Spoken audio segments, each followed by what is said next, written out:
Hello, good evening, everyone. Thank you for joining us today. Please let me know where you are joining in from. Good evening and welcome. Welcome, everyone. Welcome, everyone. Please go ahead and share the link. Share it to your friends, to the women you love. And first of all, happy International Women's Day to you all. Happy International Women's Day. Yay! Welcome online, everyone. Welcome, welcome, welcome, welcome. So if you are joining, let's know where you're joining in from. Oh, good evening, Fumilayo Awe. Good evening. Happy International Women's Day to you too. Oh, good evening, Dr. MC. Welcome, everyone. If you're live, if you are joining us, please put in this comment section where you're joining in from. Welcome and happy International Women's Day to you. Thank you. Oh, thank you, Clara. Clara, thank you. Happy International Women's Day to you too. Good evening, GB Dauda. Please do well to share this link on your status to women that you truly love.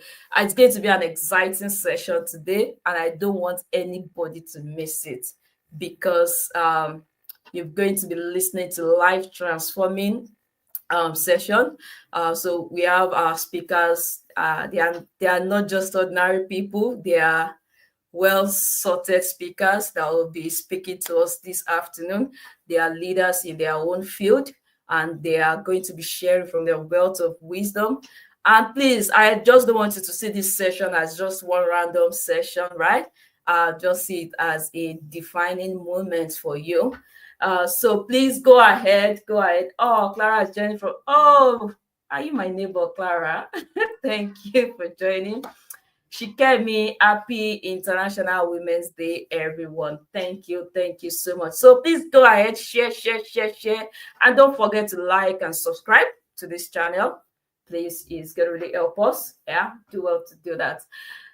So I'm going to start while we wait for others to join. I'm just going to run us through this event. So this event is organized by PSP, meaning Parents Supporting Parents in the UK.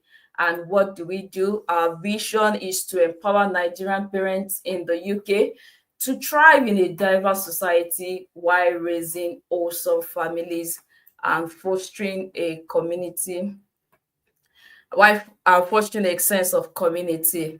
And what's our tagline? Our tagline is we support each other while we raise strong families. Okay, so our mission is to provide a supportive and inclusive environment where, well, now we are no longer dealing with Nigerian parents again. We've expanded where African parents in the UK can share experiences, access resources, and build network that promotes mutual learning and holistic well-being for themselves and their families.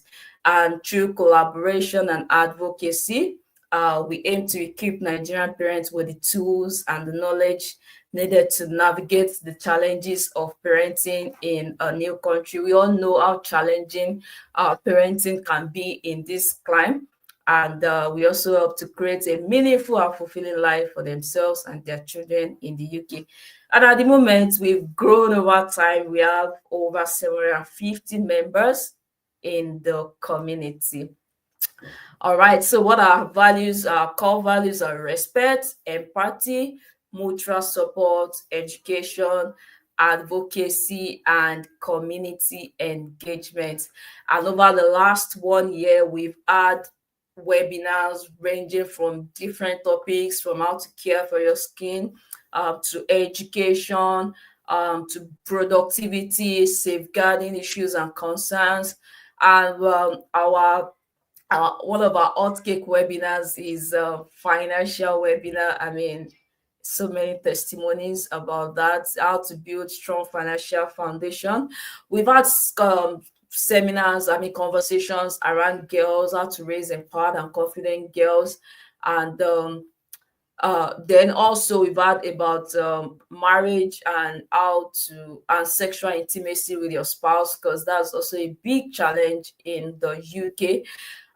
We've had webinars on health and fitness, because if you as a parent you're not healthy, it'll be difficult for you to raise wholesome children. So you need to also prioritize your health. We've also talked about productivity, because we all need to be productive, to be able to maximize our time, manage our energy well, to be better parents. We've also had conversations around transitioning into tech. The way the world is going now, everyone is, I mean, you just have to know one or two things about tech. So we had a conversation around tech. And just some weeks ago, we had a session on insurance, mortgage, will, and trust. And today we are having a very interesting conversation about women. So our conversation for today is thriving as the woman you are called to be. And it's going to be very, very, very, very, very, very interesting. So the way today is going to go, I have my speakers in the studio, and each of them will be sharing their thoughts around the topic. So they all have different topics ranging from women health, fertility issues, also to disabilities, women with disabilities, the challenges and everything. Then we'll also be having conversations around how you can build your career as a woman. And we have about health and fitness, and we'll also be having networking. You need how to position yourself strategically, uh, to build meaningful relationships. I would also be having a spoken word. So please sit tight, relax, get your bowl of popcorn, or no, you don't need that because you need to write. But just try and be in a relaxed environment, because you are in for a great time this evening. So please, oh, thank you. I'm looking at the comment section now. Yeah, happy International Women's Day. Thank you, thank you, thank you, thank you, thank you. All right, so still talking about PSP, all the activities include intercessory prayers every Tuesdays. We have the Good News Bible Club, we have monthly prayer meeting, and we have webinars. Our upcoming projects include we are planning a charity project, and we're also having a summer hangout where we get to meet everyone face to face. So if you like to be a part of this community, or if you know anyone in the UK, because it's only open to, you can only join with your UK line. If you know anyone in the UK that needs a community or that needs a safe space for them to thrive, yeah, we are open to everybody. We belong to everybody. We belong to no one, like one of our presidents would say. All righty, so let's get down to the business of today. Are you ready? If you are ready, let me see it in the comment section. Just tell me, show me, show me, show me, show me, show me, show me, show me, show me. I like the fire I'm seeing. Okay. Happy International Women's Day. Impactful PSP. Yeah, that's the word. I cite you, Dr. Joy. But the Odogo of Romance. Good to have you here. Happy International Women's Day. I see you, Dr. Joy. Yes, so we are ready. Thank you, thank you. Let me see the energy in the building. Are you ready? Are you ready? Are you ready? We are ready. Okay, so I'm going to play the first speaker's bio. Interestingly, looks like the first speaker is going to be me. Okay, so I'm going to play the bio, then we dive straight into the conversation for today. Atinuke Ayomakinde is a dynamic speaker and community leader passionate about leadership, entrepreneurship, development, and nation building.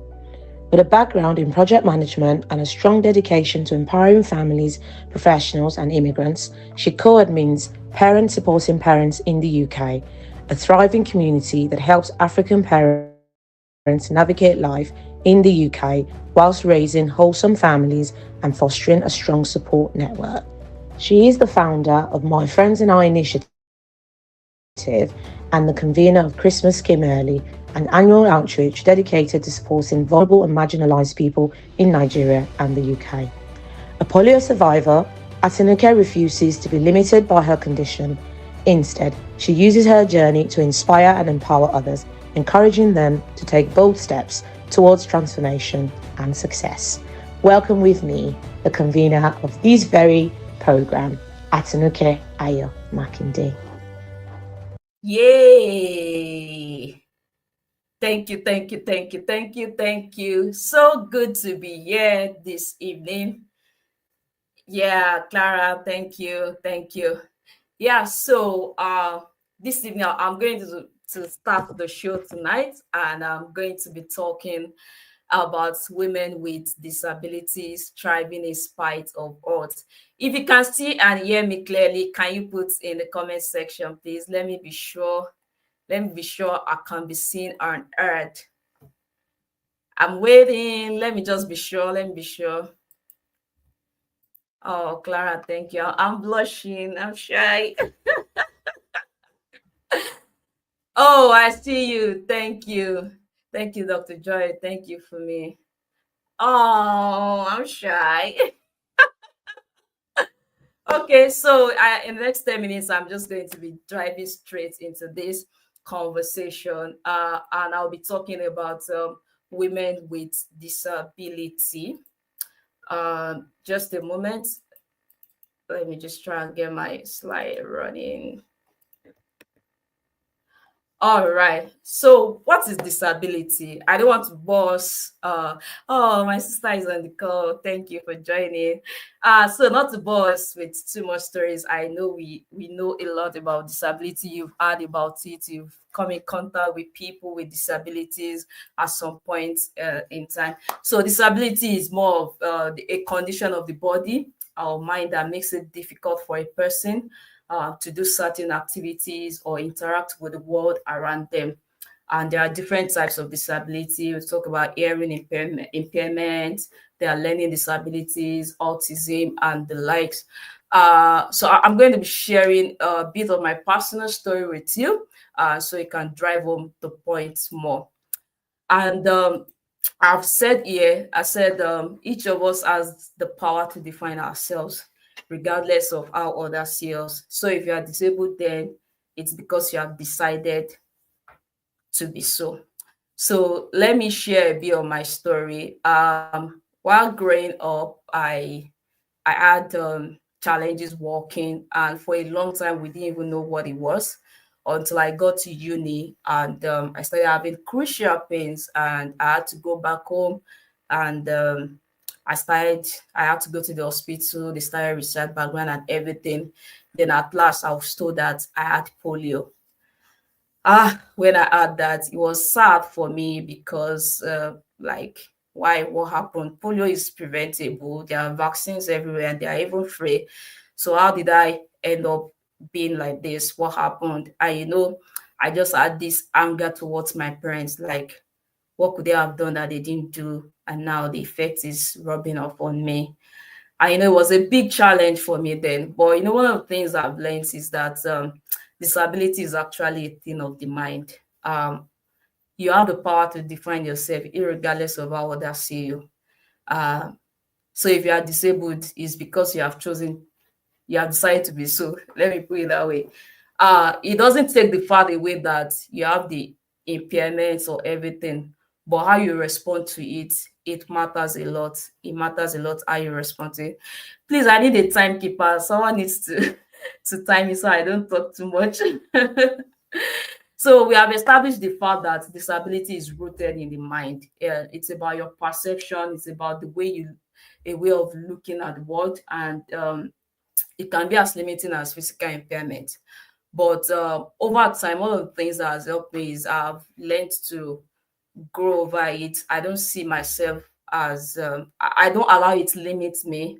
Yes, I have physical impairments when I walk, but it doesn't define who I am. It doesn't limit me in any way. I'm still as active as everyone who can walk normally. And I'll be sharing you some strategies that I have used or that has really helped me to thrive in spite of these odds. So uh, the first strategy that's helped me is stop playing the victim game. As harsh as it may sound, uh, I know people don't like hearing this, but that's just the truth. Stop playing the victim game. And one of the scriptures that liberated me was John chapter 9, verse 1 to 4. I'm just going to do a paraphrase of that scripture. It was just the story of a man that was born blind. And people asked Jesus, they said, what happened? Is it this man's parents that sinned, or was it this man's sin that made him to be blind? So that was the question. And I love Jesus's response. Uh, Jesus' response was that, I'll quote in Message Translation, he said, "You are asking the wrong question. You are looking for someone to blame. There is no such cause effect here. Look instead for what God can do." And that's the challenge I will put out there for you. Yeah, it has happened. It has happened. Just imagine an innocent baby coming into the world, coming blind. I mean, what sin has the child committed? What offense has the child committed? It wasn't as if the child was playing and sand entered the eyes and they know. So, but Jesus' response was that instead, look for what God can do. And this is the challenge I'm putting out to people living with disability. Stop playing the victim game. What has happened has happened. It's no fault of yours, but look for what God can do in your situation. See how God can turn lemon into lemonade for you. Like I used to say, I say God wants to flex muscles through my life. Sometimes we go through certain things in life, not just because you're a bad person or because God wants bad things to happen. Sometimes just for your life to be a message to other people, for you to be able to give hope to other people, for you to be able to liberate other people, for you to be able to see, I always say to that, to see the possibility of what God can do with a yielded vessel. And so please stop playing the victim game. This was a light bulb moment when I stumbled on that word. Yeah, what has happened has happened. But what can God do with what has happened? How can God make a message out of your mess? So you need to focus more on that. You need to put your attention more on, okay, this has happened. What can I do with what has happened? How do I bounce based on what has happened? So the second one I'll talk about is become a person of value. And becoming a person of value means you developing yourself in ways that positively impact on others and contribute meaningfully to the society. Don't become a liability to the society. I've come in touch, I've spoken with quite a number of people who are disabled. I know they come with that pity party, pity looking face, like, oh, the world, everybody hates me because this has happened to me. No, nobody hates you. What are you bringing to the table? Become a person of value, become someone that is irresistible. And how do you do that? Through continuous personal growth. Look to serve and contribute to others, build strong character and integrity, develop a growth-oriented mindset, build meaningful relationships with people, and become a problem solver. Don't be a liability to people around you. Instead, look for how to help people, look for how to make life easy for other people. So even I'm coming, don't be a beggar. That's why some people have stopped picking your calls, because anytime you call, it's about what you are asking, what you can get from there. How about you thinking, what can I give to this person? How can I contribute to the society? How can I contribute to the world? And the third point I'm going to talk about here is profile your advantage and leverage them. So what do I mean by this? You are unique in your own way. There are some unique gifting God has blessed you with. There are some skills that you have. So ask yourself, these skills that I have, how do I use it? How do I maximize what I have been given? Identify your unique strengths. What are you naturally good at? What technical or soft skills do you excel in? What are your experience? What are the unique experiences you've had? How can you convert those things So let me just give you a good example. So this program was put together by me in just less than 2 weeks. All the speakers that are speaking today, I think I informed them just about 2 weeks ago, and I have a very rich network. I tell people I might not be rich in money, but I'm rich in human resources. I have a very rich network. And what did I just do? I just reached out to a few of my friends. Okay, see, I'm doing this. I would like you to be a speaker. And they agreed to be a part of it. That's my advantage. And I'm leveraging on it. Right. So profile your advantage. What skills do you have? What can you do? The video you watched, I edited it. I mean, just looking what can you do? What can you do? What are your giftings?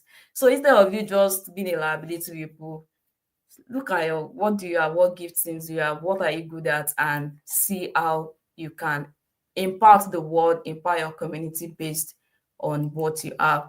And the fourth one is know your rights and leverage on the support available for you in the UK.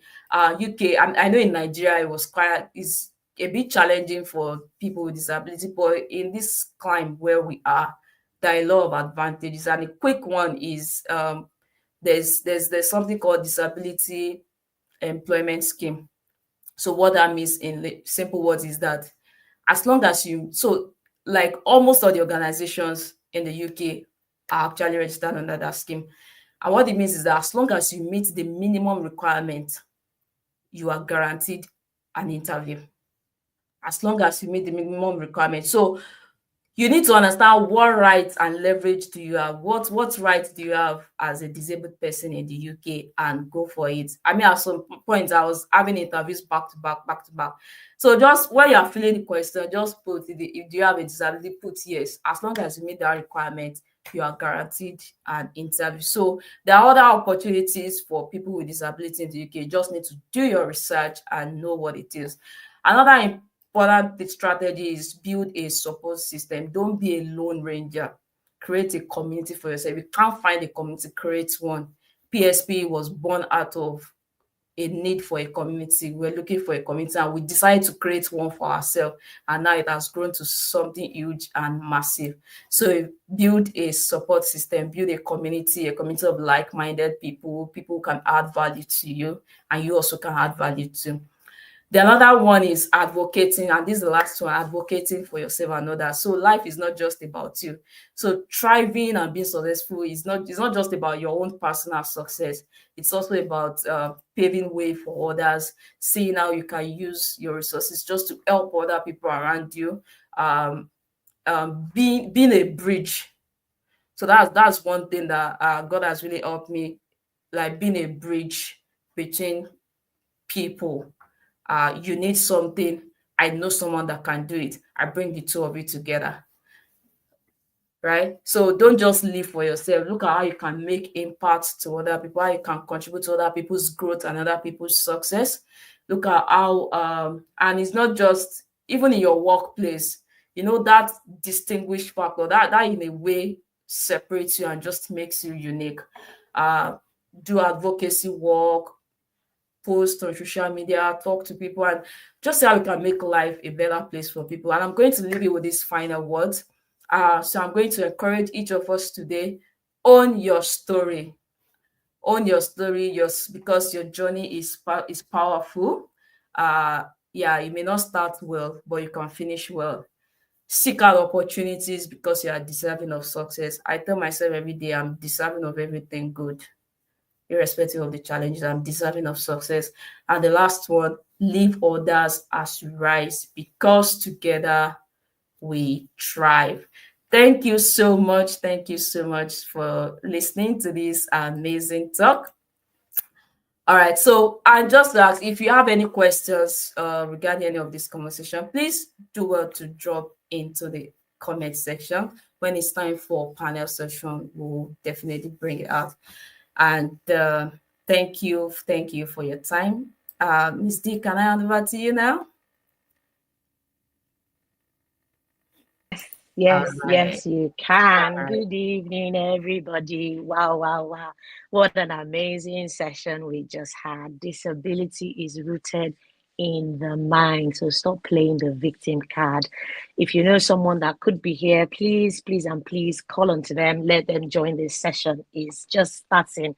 We are just starting. Can I see the fire emoji and just appreciate Atinuke Ayomakinde that has just spoken? Leave the pity party behind, because it's your story. You can own your story and profile your advantage. Amazing session. Please, you can start sending questions in. If you have any questions for any of our panel speakers, please send them in, or if you want to wait till the end, we're going to take all the questions at the end when we have our panel session. So yeah, we are talking about thriving women, being a thriving woman that you have been called to be. And we're going to be listening to our second speaker shortly. But I just want to say, do you know, when you picture a thriving woman, what do you picture? Who do you see? Do you automatically think about someone that has a lot of money? Do you automatically think about someone that has influence? Do you automatically think about a mother or a wife?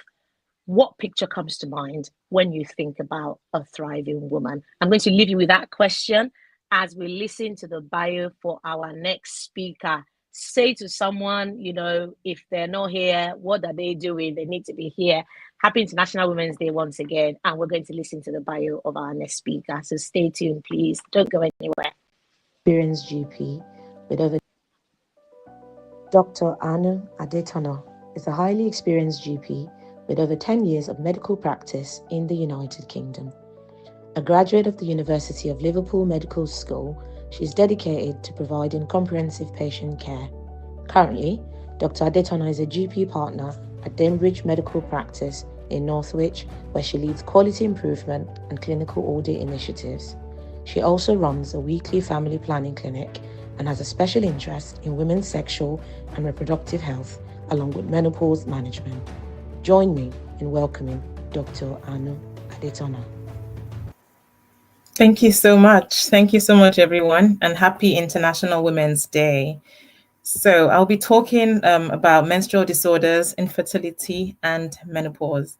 I'm sure, all the women who are listening to me talking are probably fit into one of the phases that we can see in that photograph on the first slide. Some of you are single, some of you are married, some of you already have children, some might even be currently pregnant, and then some might be sort of moving toward that fifth picture where they're getting older and maybe approaching perimenopause or menopause. So I'm sure if you just think about what phase of life you're currently in. I am married, I have 2 young boys, but I've experienced sort of menstrual disorders, and I just want to empower all of you here with knowledge. I think if we're empowered with knowledge and we know what's normal, then we know when something goes wrong, and we know when to see our GP. So I have a lot of things on my slides, but I just want us to focus more on knowing what's normal so that we can be empowered, so that we know when something is wrong, and then you know when to see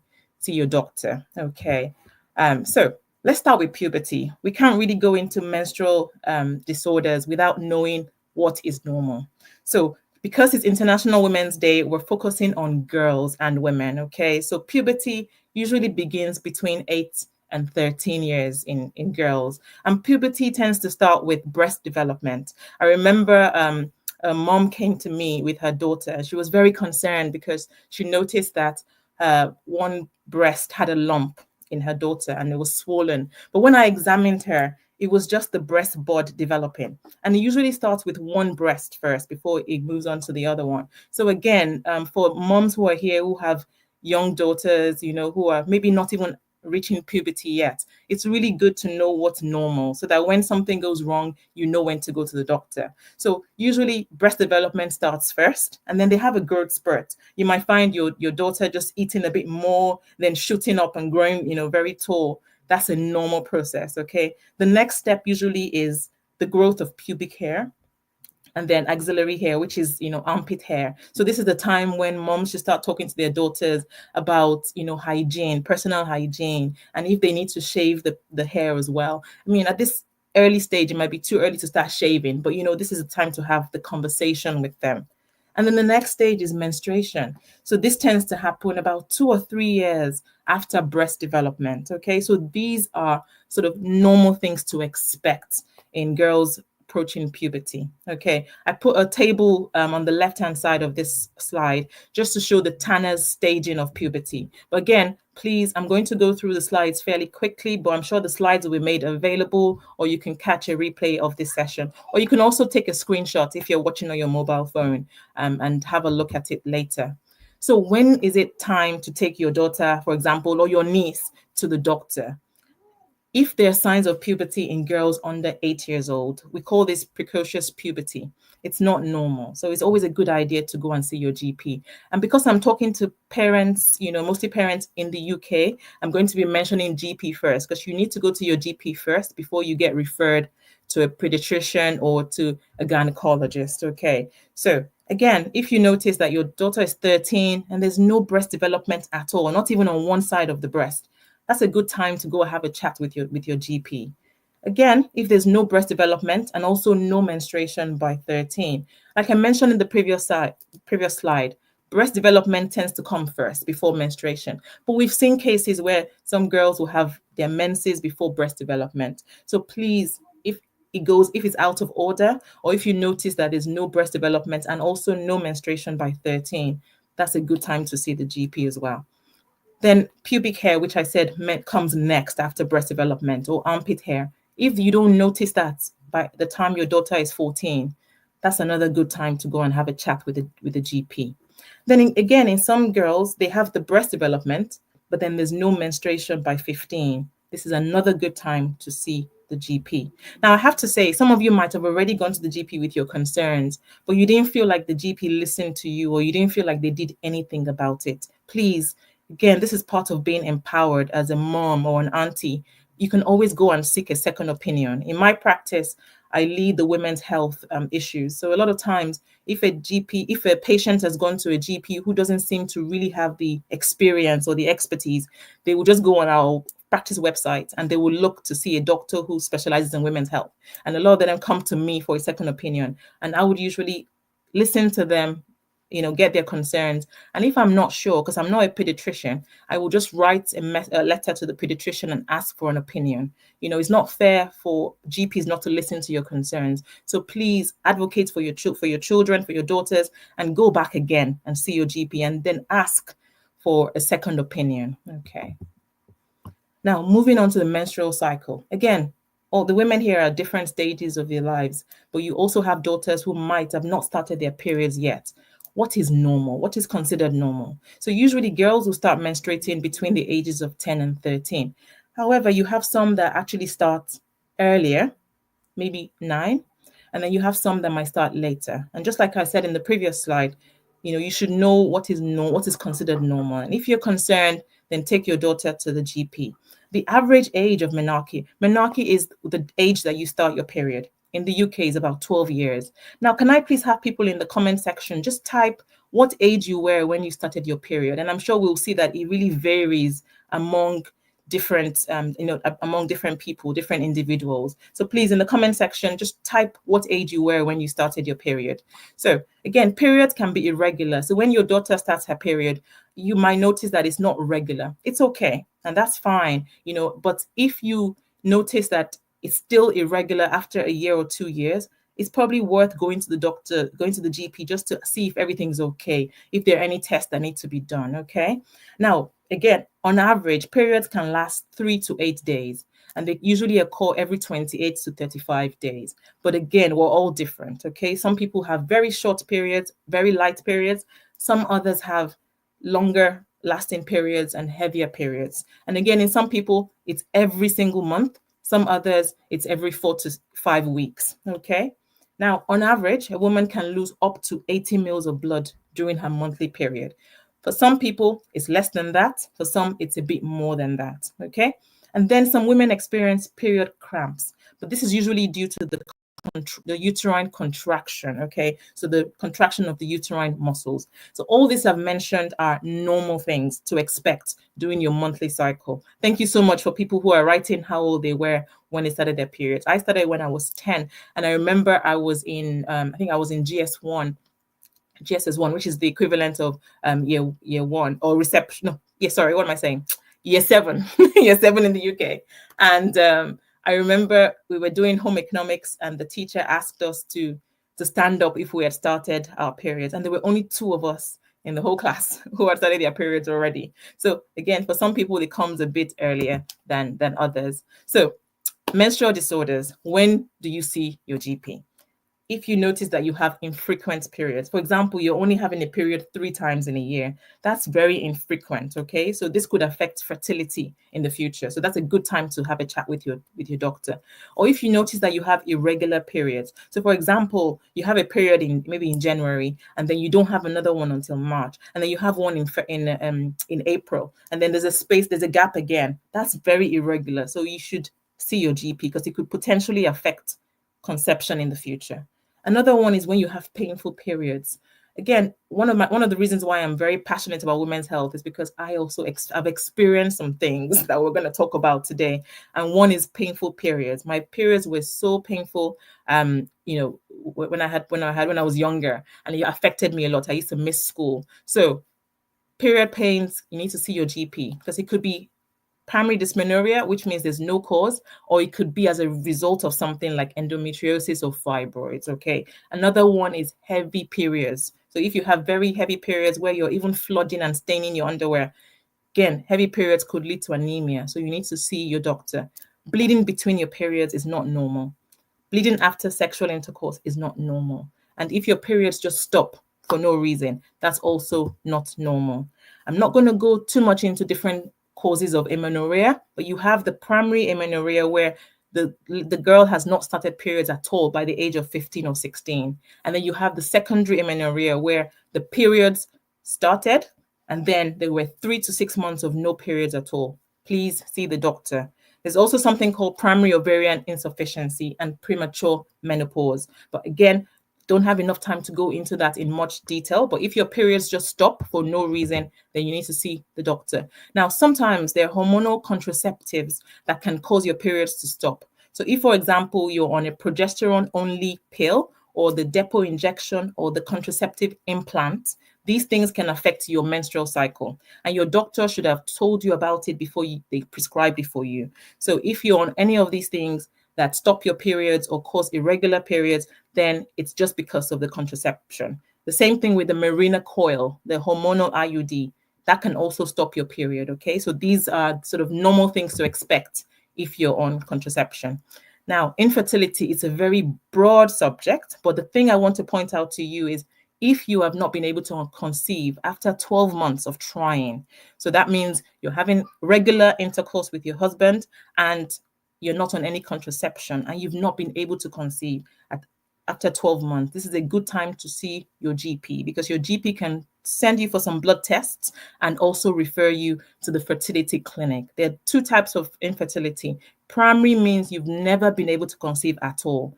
Secondary is you've conceived before, but then you've struggled to conceive again. So please, that's a good time to see your doctor. Now, again, this graph just shows you the different hormonal stages where you get to puberty and then maturity. At this point, you're very fertile. You probably had your children, and then you start to go through the perimenopause and menopause. With perimenopause, this is the period before menopause, and it can start in your late 30s, all the way to 40s until you get to menopause, where menopause is when you get to the point where your ovaries are not producing much estrogen at all, and it's clinically diagnosed. We don't usually have to do a blood test if you're over 45. So if you're over 45 and you've not had a period for 12 months, then we can say that you have reached the menopause. The stage before then is called the perimenopause. At that stage, your periods might begin to be irregular, and you might have some of the symptoms that I've put on this slide: brain fog, hot flushes, your mood swings, feeling very fatigued, those sorts of things. So again, if you notice any of those symptoms, this is a good time to see your doctor. Sometimes you might have 1 or 2 of these symptoms and you've been to the doctor, but they've not been able to put everything together. So you need to empower yourself with knowledge so that you can go back to a doctor who maybe specializes in women's health, so that they can put all the symptoms together. And then they can give you the appropriate treatment. Later on today, you will be listening to another doctor talking about exercise and fitness. There's so much that we can do before we even before we go to starting medication called hormonal replacement therapy. Exercise is so important. Living a healthy lifestyle, eating a balanced diet can help to manage symptoms of perimenopause and menopause. And then you have early menopause. So some women will have sort of loss of ovarian function between 40 and 45 years old. Again, these are things that you need to know. You need to know what's normal, and you need to know when to see your doctor. Okay, now lastly, I want to talk about when to see your GP. If you find that despite your healthy diet, your exercise, sleeping well, you're just not able to manage your menopausal symptoms, like I mentioned before, hot flushes, palpitations, brain fog. If you're struggling to do that, then you need to see your GP. Also, if your periods just stop for no obvious reason before the age of 40, that's another reason for you to go and see the doctor. Now, this last point is so important. If you had no periods for 12 months and you were over 45, and then all of a sudden you start bleeding again, don't just think your periods have come back. It could be a sign of endometrial cancer. So again, we term that postmenopausal bleeding. You need to see your GP so they can do some tests and send you to a gynecologist for further testing. So I really do hope that everybody's been able to be empowered. You now know what's normal, you know what's abnormal, and hopefully you know when to see your doctor. Okay, thank you so much for listening, and happy International Women's Day. Wow, wow, wow. Thank you so much, Dr. Anu. Let's see some love for Dr. Anu in the comment section. I don't know about you, but I suspect there will be lots of questions. I already see a few questions sort of flying in and coming in. Please keep them coming. We're taking a note of those questions, but what an enlightening session. My goodness. I mean, I don't think if you're a mom on here, I don't think you have much to worry about, at least in the area that Dr. Anu has covered today, in terms of what to look for, when to look for it, when to seek for help, and that removes that sort of initial fear of the doctors might think I'm silly, or the GPs might think I'm being a bit ridiculous for bringing this up. At least you know that you're not being silly, you're not being delusional. It's a developmental milestone that should have been reached, not reached, and you have the right, well within your right, to ask for it. Thank you so much once again, Doctor. As I said, I'm sure we'll have lots of questions for you when it comes to the panel session. Okay, so I left us with a question earlier.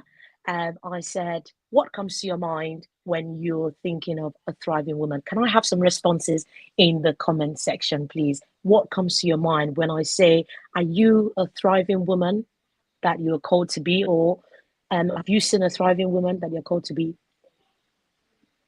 What comes to mind? What is the picture of the woman that comes to your mind?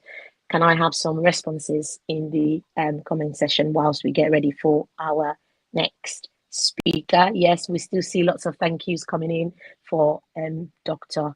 Anu. Honestly, that was such a mind-blowing session, and I can't wait to hear from all of our other speakers that we've still got lined up. I mean, we're eating good, man. I'm telling you, it's amazing. Happy International Women's Day to us, because this is good.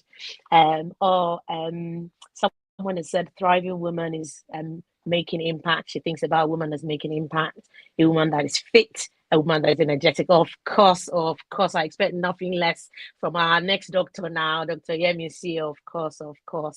I see questions coming in. Be rest assured, we're taking notes of those questions. Adak, who said, a woman that is becoming. Oh, I love that so much. Absolutely love that so much. A woman that is becoming. Keep it coming. Clara says, a thriving woman embodies qualities that empowers her to flourish in every aspect of life. Amazing. We're intellectuals in this place, so my goodness. Wow. A thriving woman. What an amazing community. Let's keep it coming. Feishike says, a thriving woman is a woman with grit and resilience and focus. I love it. And Dr. MC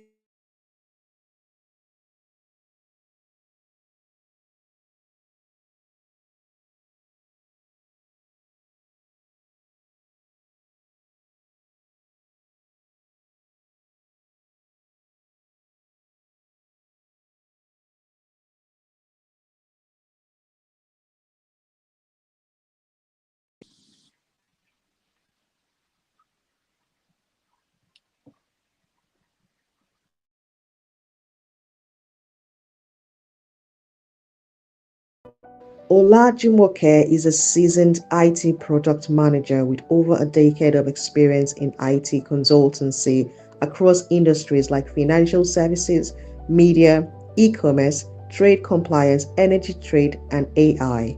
She is the managing director of Lucid Coaching and Consultants, helping individuals and organizations achieve clarity through career and business coaching. Additionally, she is the CEO of Hannah's Hands Events Company, specializing in corporate event planning. A woman of deep faith, she founded Godly Counsels and Musings, a ministry that shares daily affirmations and Bible scriptures. Ola Jumoke is also a devoted wife and proud mother of two. Please welcome with me, Olajumoke. Hello, good evening, everyone. Happy International Women's Day. And it's such a blessing, such a honor to be here with you tonight. Apologies, this is my fourth event today, so I've been going around and I'm just in the previous one just before this event. So just bear with me if we can hear some background noise. But it is such a pleasure to be here. I just want to say thank you to Lady Atinike and the All Planning team. You've just all been amazing. I mean, look at all our speakers. People who spoke before me. How are they? Are they fire or not? Please give it to me in the comment section. Fantastic. It's a huge, huge, huge pleasure to be here. Right. So tonight I want to be talking about um, making networking a lasting, meaningful relationship. Again, bear with me, the background noise. We're just going to ignore that.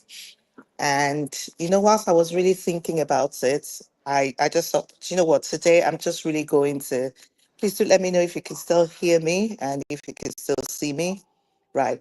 I really just want to go into my life, basically. My life. Yes. So again, really looking back at my life, looking at this fire, I'm just really like, okay, what's brought me here? And I would definitely say what's brought me here to where I am now is God, first and foremost, and man. God and man. And when I say man, obviously we know with God, there's so much to say about that. But when I say man, it is the assets that I have through my relationships with men. Okay. And I just really want to start with this. Um, for everything that we do in life, I always say to people that no man is an island.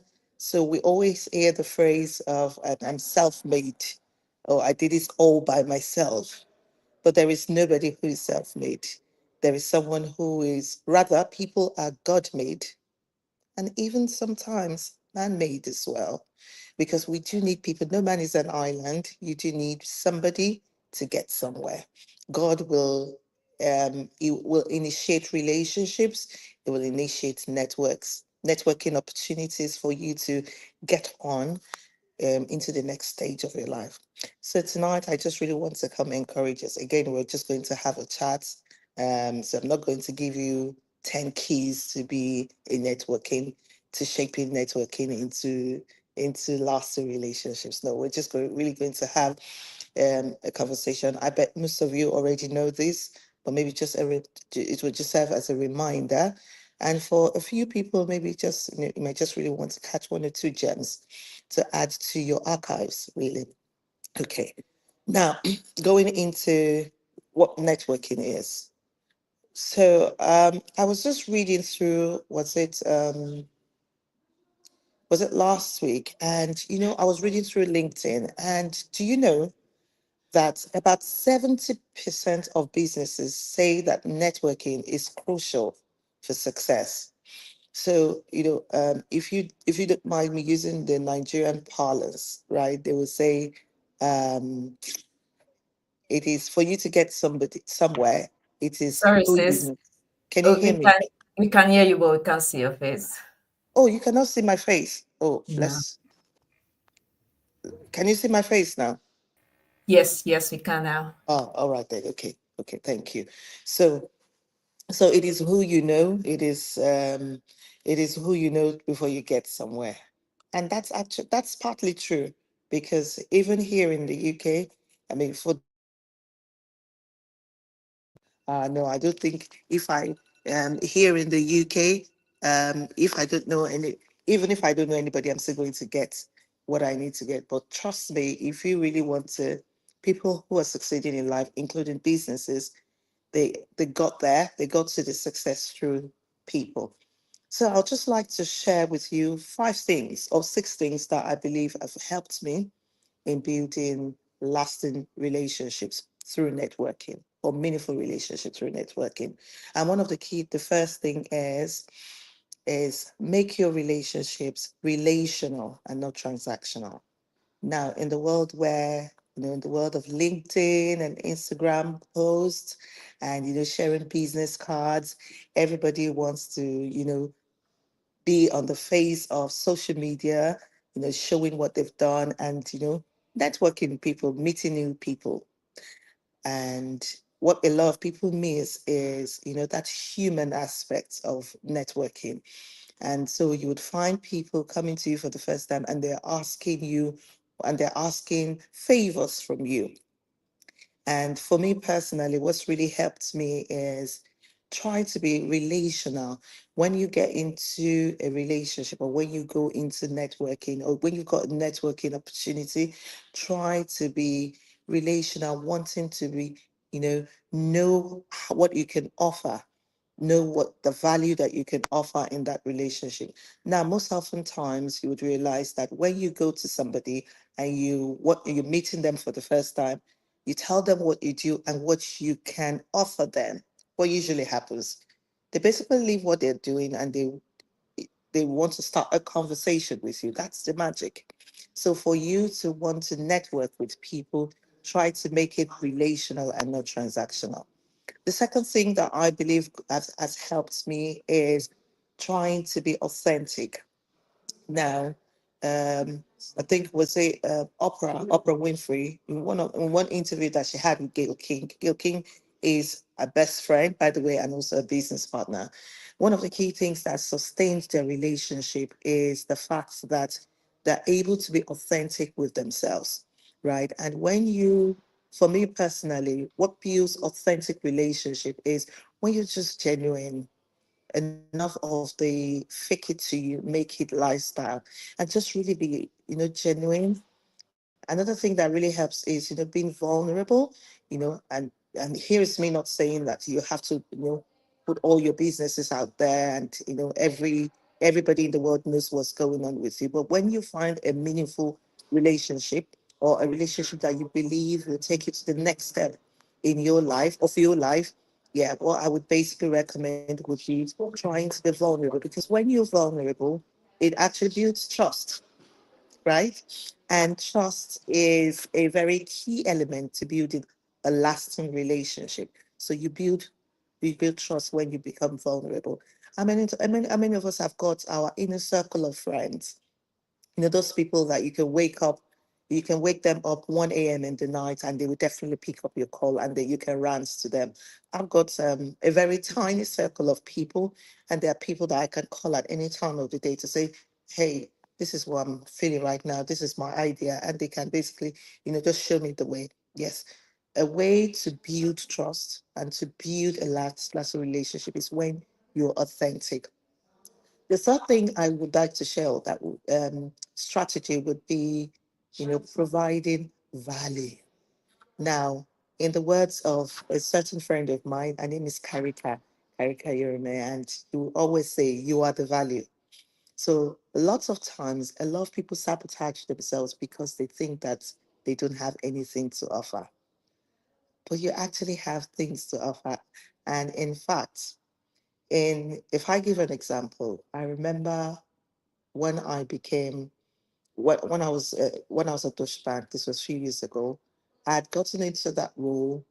Um, just as a lead business analyst, and I just struck a relationship with, my boss, my line manager, and just really wanting, asking them, what would you like me to do? This and then before I knew it, I just found myself in a different office, and before I knew it, they were like, "Okay, Ola, you become vice president." What brought me there? And whilst as I left Toshiban and I asked for feedback, and I asked my manager, why did you offer me this? I said, because of the value you provided.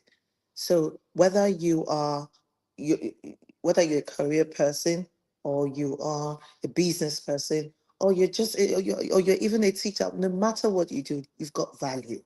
So and let that value shine through when you meet with new people, right? You are a person of value. There is something that you have to offer in this life. There is nobody in this world that does not have anything to offer. Even a baby has something to offer. The joy of seeing a baby is a value. So you have something to offer. Another thing that I'd like to share, another point that I would like to share that would make you have, you know, your networking, building up be to form meaningful relationship is when you move on from contacts to circle, right? Contact to circle. So quite a number of people will basically see people as just a phone call away, just a phone contact. But that's not when that's you can't build a lasting relationship with that. When you see a person or when you meet a new person and you see them as an asset, and you're able to say, okay, this person I'm meeting, even if you don't have the full picture of how that person can be of value to you, see them as your circle. Begin to, and I used to say things like, you in all of a relation. That's what I used to do. I always put people in buckets of relationships. So I know who I'm putting in certain, because even Jesus did that. Jesus had the 12, right? He also had the three, and he had other disciples. So always know how to put people in different buckets or circles so that when it's time for you to be of help to them or when it's time for you to require help from them, it's not you don't find yourself in a weird situation, right? And then lastly, I would say what can also help you build networking into lasting relationship is continuous engagement. Now, I remember a time when I had met with somebody, and the only reason why they could basically give me a project or a contract to work on was because I would normally send messages to them. So, so apart from, and I think Forbes said it that about 90%, yes, 90% of people who go on LinkedIn and or LinkedIn or go for networking opportunities lose their contacts because they don't engage. People just say, "Oh, I've seen this person, and that's it." No, a lot of the business people that successful businessmen and women, they have that circle. They always keep engaged, especially if they've identified that network or that contact as the person who who is really valuable for where they're going. So you always see them checking. Doesn't You don't necessarily have to spend 1 hour every week with them.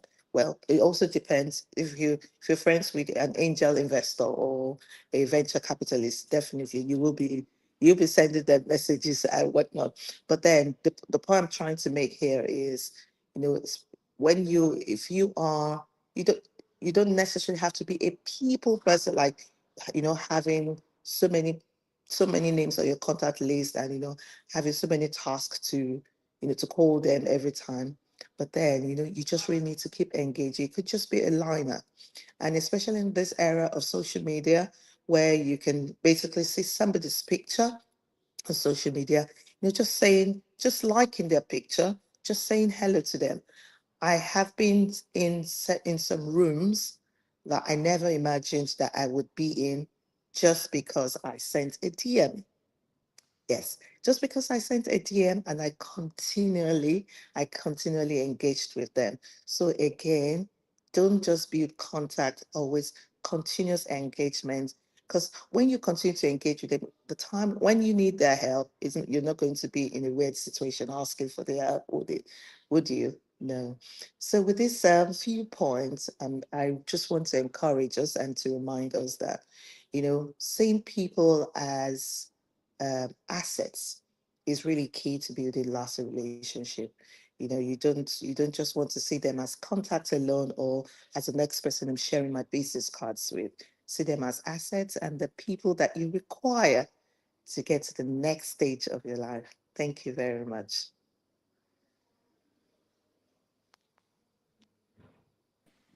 Wow, wow, wow. Thank you so much. I mean, if you're sensitive and a person of, the spirit, some nuggets were dropped hot, hot, hot.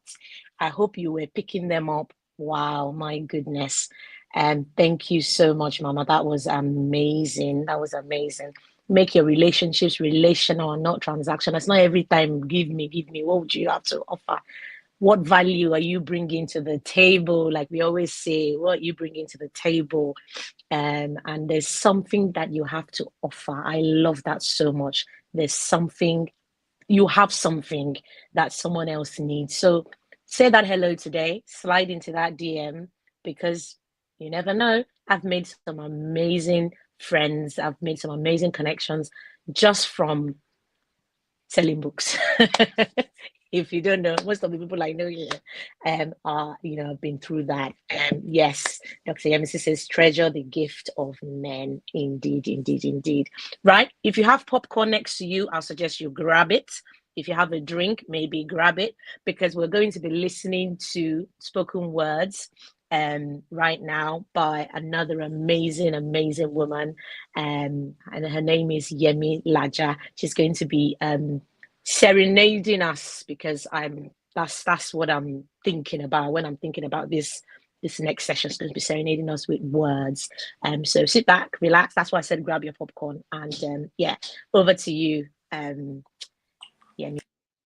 Hello, everyone. So awesome to be here. I've had such an amazing time. Thank you to all the speakers that have spoken. It's been very impactful and insightful. And I'm really grateful to my sister, Lady Atinuke. Thank you so much for the opportunity. And happy International Women's Day to everyone. Yeah, this is a good time to be a woman. I feel very excited and empowered. Okay, so the title of this spoken word is She's More.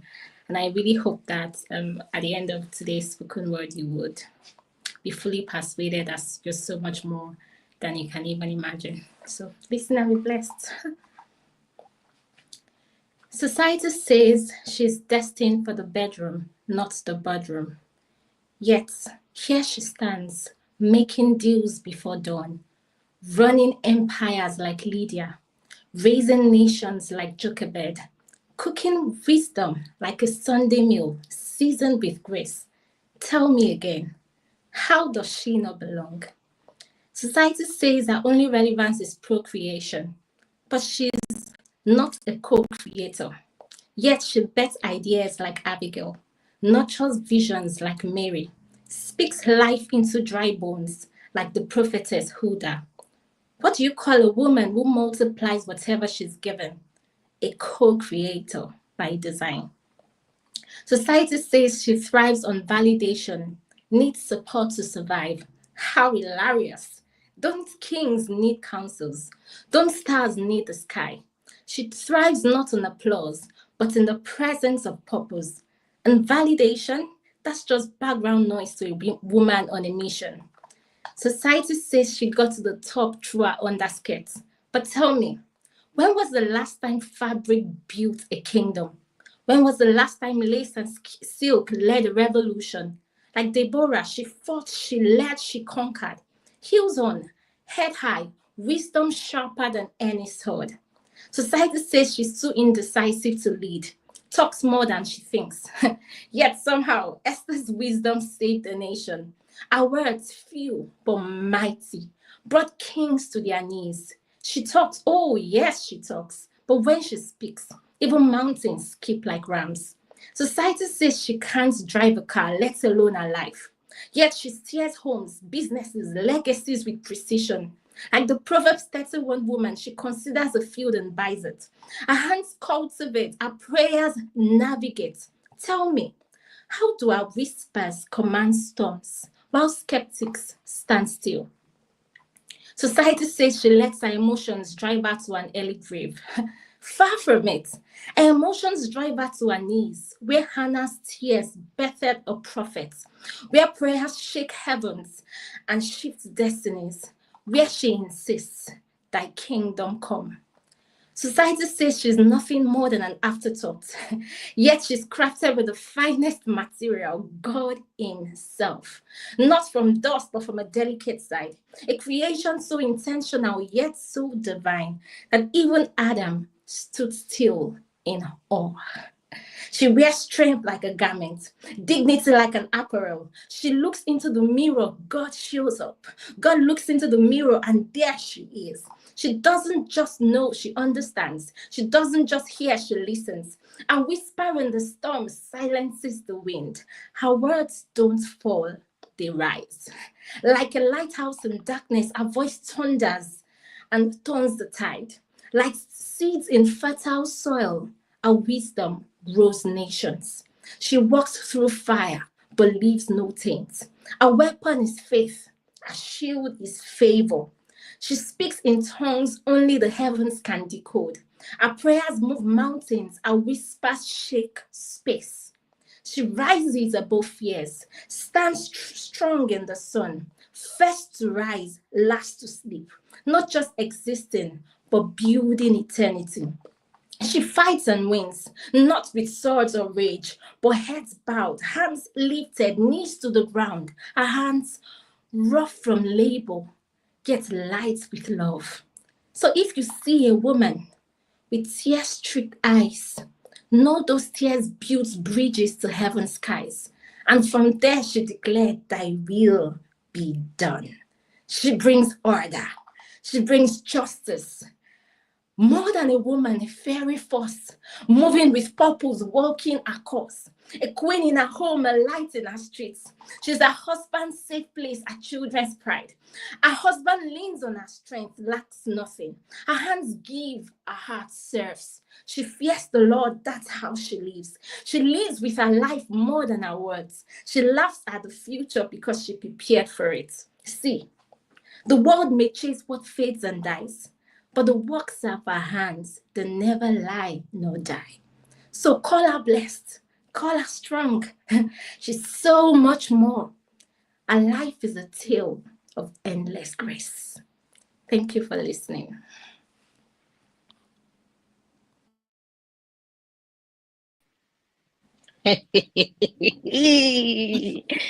Oh my goodness.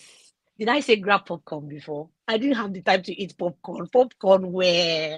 My goodness.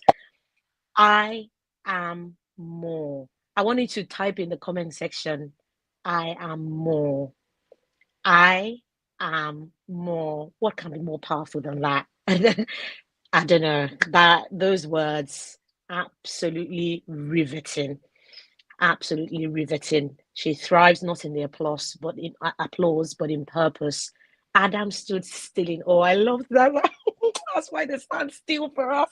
My goodness, my voice thunders in darkness. My whispers shake space. I'm not just existing, but building.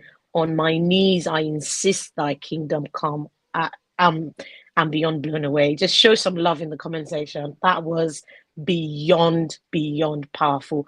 Thank you so much, Yemilaja. That was amazing. I want to record it and just like play it. We should literally print it or play it, and we should listen to that every day. What an affirmation. I'm so glad I didn't ask the question, who is a thriving woman, after her spoken words, because all the answers are already there now. That was amazing. Thank you so much. And because of our time, just to let you know, we have two more speakers and then we'll open up the floor. So we're going to listen to our next speaker. Yes, I can see people saying, I am more. That's right. You are more. We're going to listen to the bio of our next speaker, and it's going to be fun. I mean, so far, I'm sure that we're having a blast. So yeah, let's sit back and listen to the bio of our Ndoye next is a speaker. passionate leader, speaker, and coach with nearly 20 years of experience in people management, customer relationship management, organizational change, project management, and more. With a background in cognitive neuroscience and organizational psychology, she has successfully navigated project delivery and now coaches others in the profession.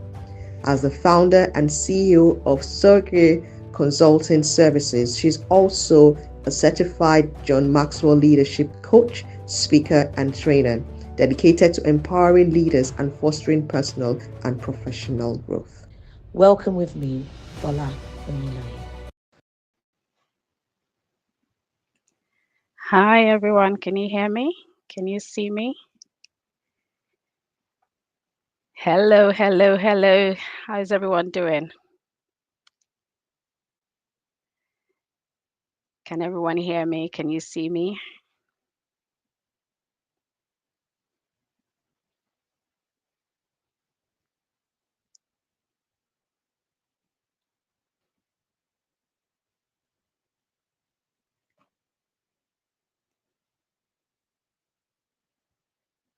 Can everyone hear me?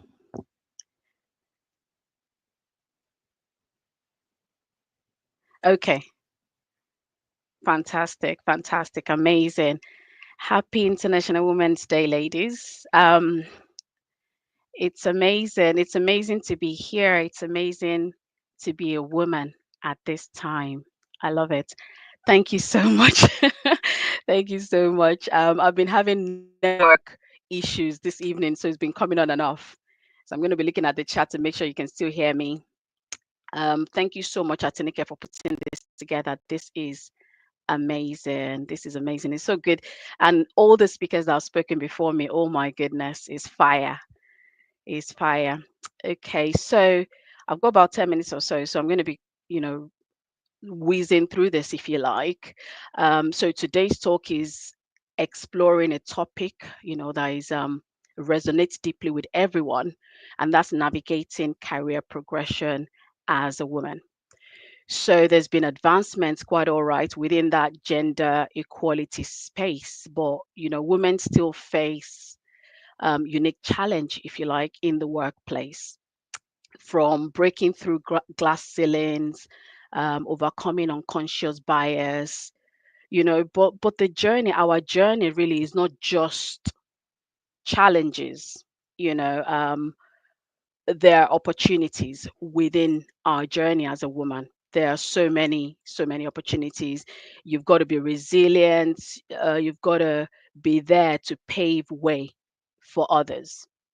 So today, in the time that we've got together, I'll share some insights, some strategies, talk a little bit about my personal story, just to empower us, if you like. Okay, so of course, we are aware of the barriers, and I thought to just pull off a few. The first one is the unconscious bias. We all have this unconscious bias, to be fair, whether you're a man or woman, anything, we all have it. But what happens with the unconscious bias is it often unintentionally impacts women's growth. For instance, a woman may be overlooked for leadership role. Why? Due to stereotype, that men are more assertive, that kind of thing. And unconscious bias could also affect women, in hiring, in promotion, in even in your daily work interaction. I was giving a talk somewhere within a corporate setting, and one of the stories I heard was quite interesting, where a woman in a boardroom will give an idea, or at least this particular lady, or even a couple of them, give an idea in the boardroom. It won't be listened to. Shortly after, another man can give the same idea, and then it could be taken. And the woman is wondering, I just gave that same idea. And it could be unintentional. It might just be that they didn't hear her, but we don't know, do we? The other obvious one that we're aware of is the glass ceiling. So there's that gender pay gap that we're all aware of. I was looking online the other day with my son, and I was just looking at the richest people in the world, and I was like, look at the 10 richest people. There was no woman in there, you know, and with the glass ceiling in the workforce now, there are about 47% women. The workforce is 47% women, even. And but the leadership role, globally, I'm talking globally, is only 24% women. All right. So there is that glass ceiling that we can't see. Um, the other barrier that's been talked about is the double burden, you know. So the societal expectation, for example, is women are the caregivers. So we have all that responsibility. We're balancing work, balancing life, juggling professional responsibilities with personal commitment. And that could be very demanding. I know some women that don't necessarily want to progress because they're just like, I can't really imagine what I have to go through taking care of the whole, their whole house, that's personal life, and still be at this higher level. So they hold back because of that. I've also said limited access to networks. So building connection in male sort of dominated fields may require extra effort. Um, but it's not impossible. The glass ceiling, like I said there, the quote, the glass ceiling will go away when women help other women break through that ceiling. I like that quote, and I think it was I know a speaker said it tonight, where we help one another. You see role model that you can sort of identify with, speak with them, and if you are fortunate as well to have progressed, if you like, within your career or within your field, look for how you can help other women, within that field. So it's important. And these barriers, so to speak, these challenges do exist. All right. People encounter it in different forms, in different ways. But I'm one to think differently. And so the challenge that I will bring is, yes, those challenges exist, but they can be overcome with determination. They can be overcome with strategic planning. They can be overcome with support.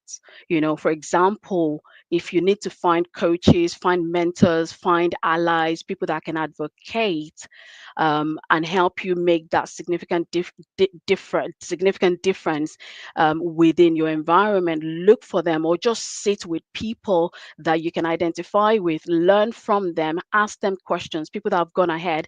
And that's why, one of my biggest goals at Serga Consulting is to empower women personally, professionally. I work with women, to raise that confidence, believe in yourself. And I think that's important. Believe in yourself, go for gold. Always remember, it's about your mindsets. The barriers exist, but you can overcome them. You're destined for more. You always have to remember that. I love those words that Yemi has just given us. You're destined for more. You're built for more. You're a woman. You're strong. I always say this: women are really strong. You've got the potential, and you've just got to step out. You've got to step out. I understand sometimes it's daunting, and that's why you can go for coaches, go for mentors, people that see you and help you see yourself. So shift the mindset, own your ambition, embrace your goals without guilt. Ambition is not a flaw. Because you're ambitious, there's no problem, it's a strength. But learn to develop and showcase your leadership. Learn to come out with what you have, and that will pave a way, if you like, for promotion. Build your confidence as well. Build your confidence. Self-doubt will get you nowhere. That imposter syndrome, or am I worthy, will get you nowhere. um, Build your confidence. Be confident, you've got it. And let's redefine leadership. Let's redefine the traditional notion of leadership. Let's get rid of all that. Who told you you can't? Who gave us the belief that, oh, because you're a woman you can't go for this, or you can't do this? Who told you you can't balance having a family with rising within your career? All of that is and I don't want to say the word that just came to my head, but all of that is nonsense. Women bring unique qualities like empathy, and there are researches about empathy, about the unique things that women bring in terms of our emotion, how we bring it to the workplace, and how that makes a difference between leaders. So bring all of those uniqueness to the workplace, and let's redefine leadership. I said I was going to share a little bit of my story, and I thought, yes, I'll bring a few things in whilst I'm talking here today. So I came into the UK, and I was just, that mindset that I'm talking about. They told me what I could do. Okay. They had told me so many things that when you land in this country, this is what you can do. But I wasn't going to go for it. I owned my ambition. I stepped out. I leveraged my opportunities. I made bold moves, unusual moves. And within 2 weeks, I landed myself a role. So that was the first thing, your mindset. Be confident, step out. The other thing is that I wanted to share was around when I when I was gonna go for it was a big jump from the sort of role I was in to a higher role within my career journey. And they were offering me a particular amount of money. And I was just like, no, I'm not gonna take that. And I negotiated the salary, and I got about 25% increase in the salary they were offering me. So be confident, go for it. Ask. If you don't ask, you will never, I tell people 50.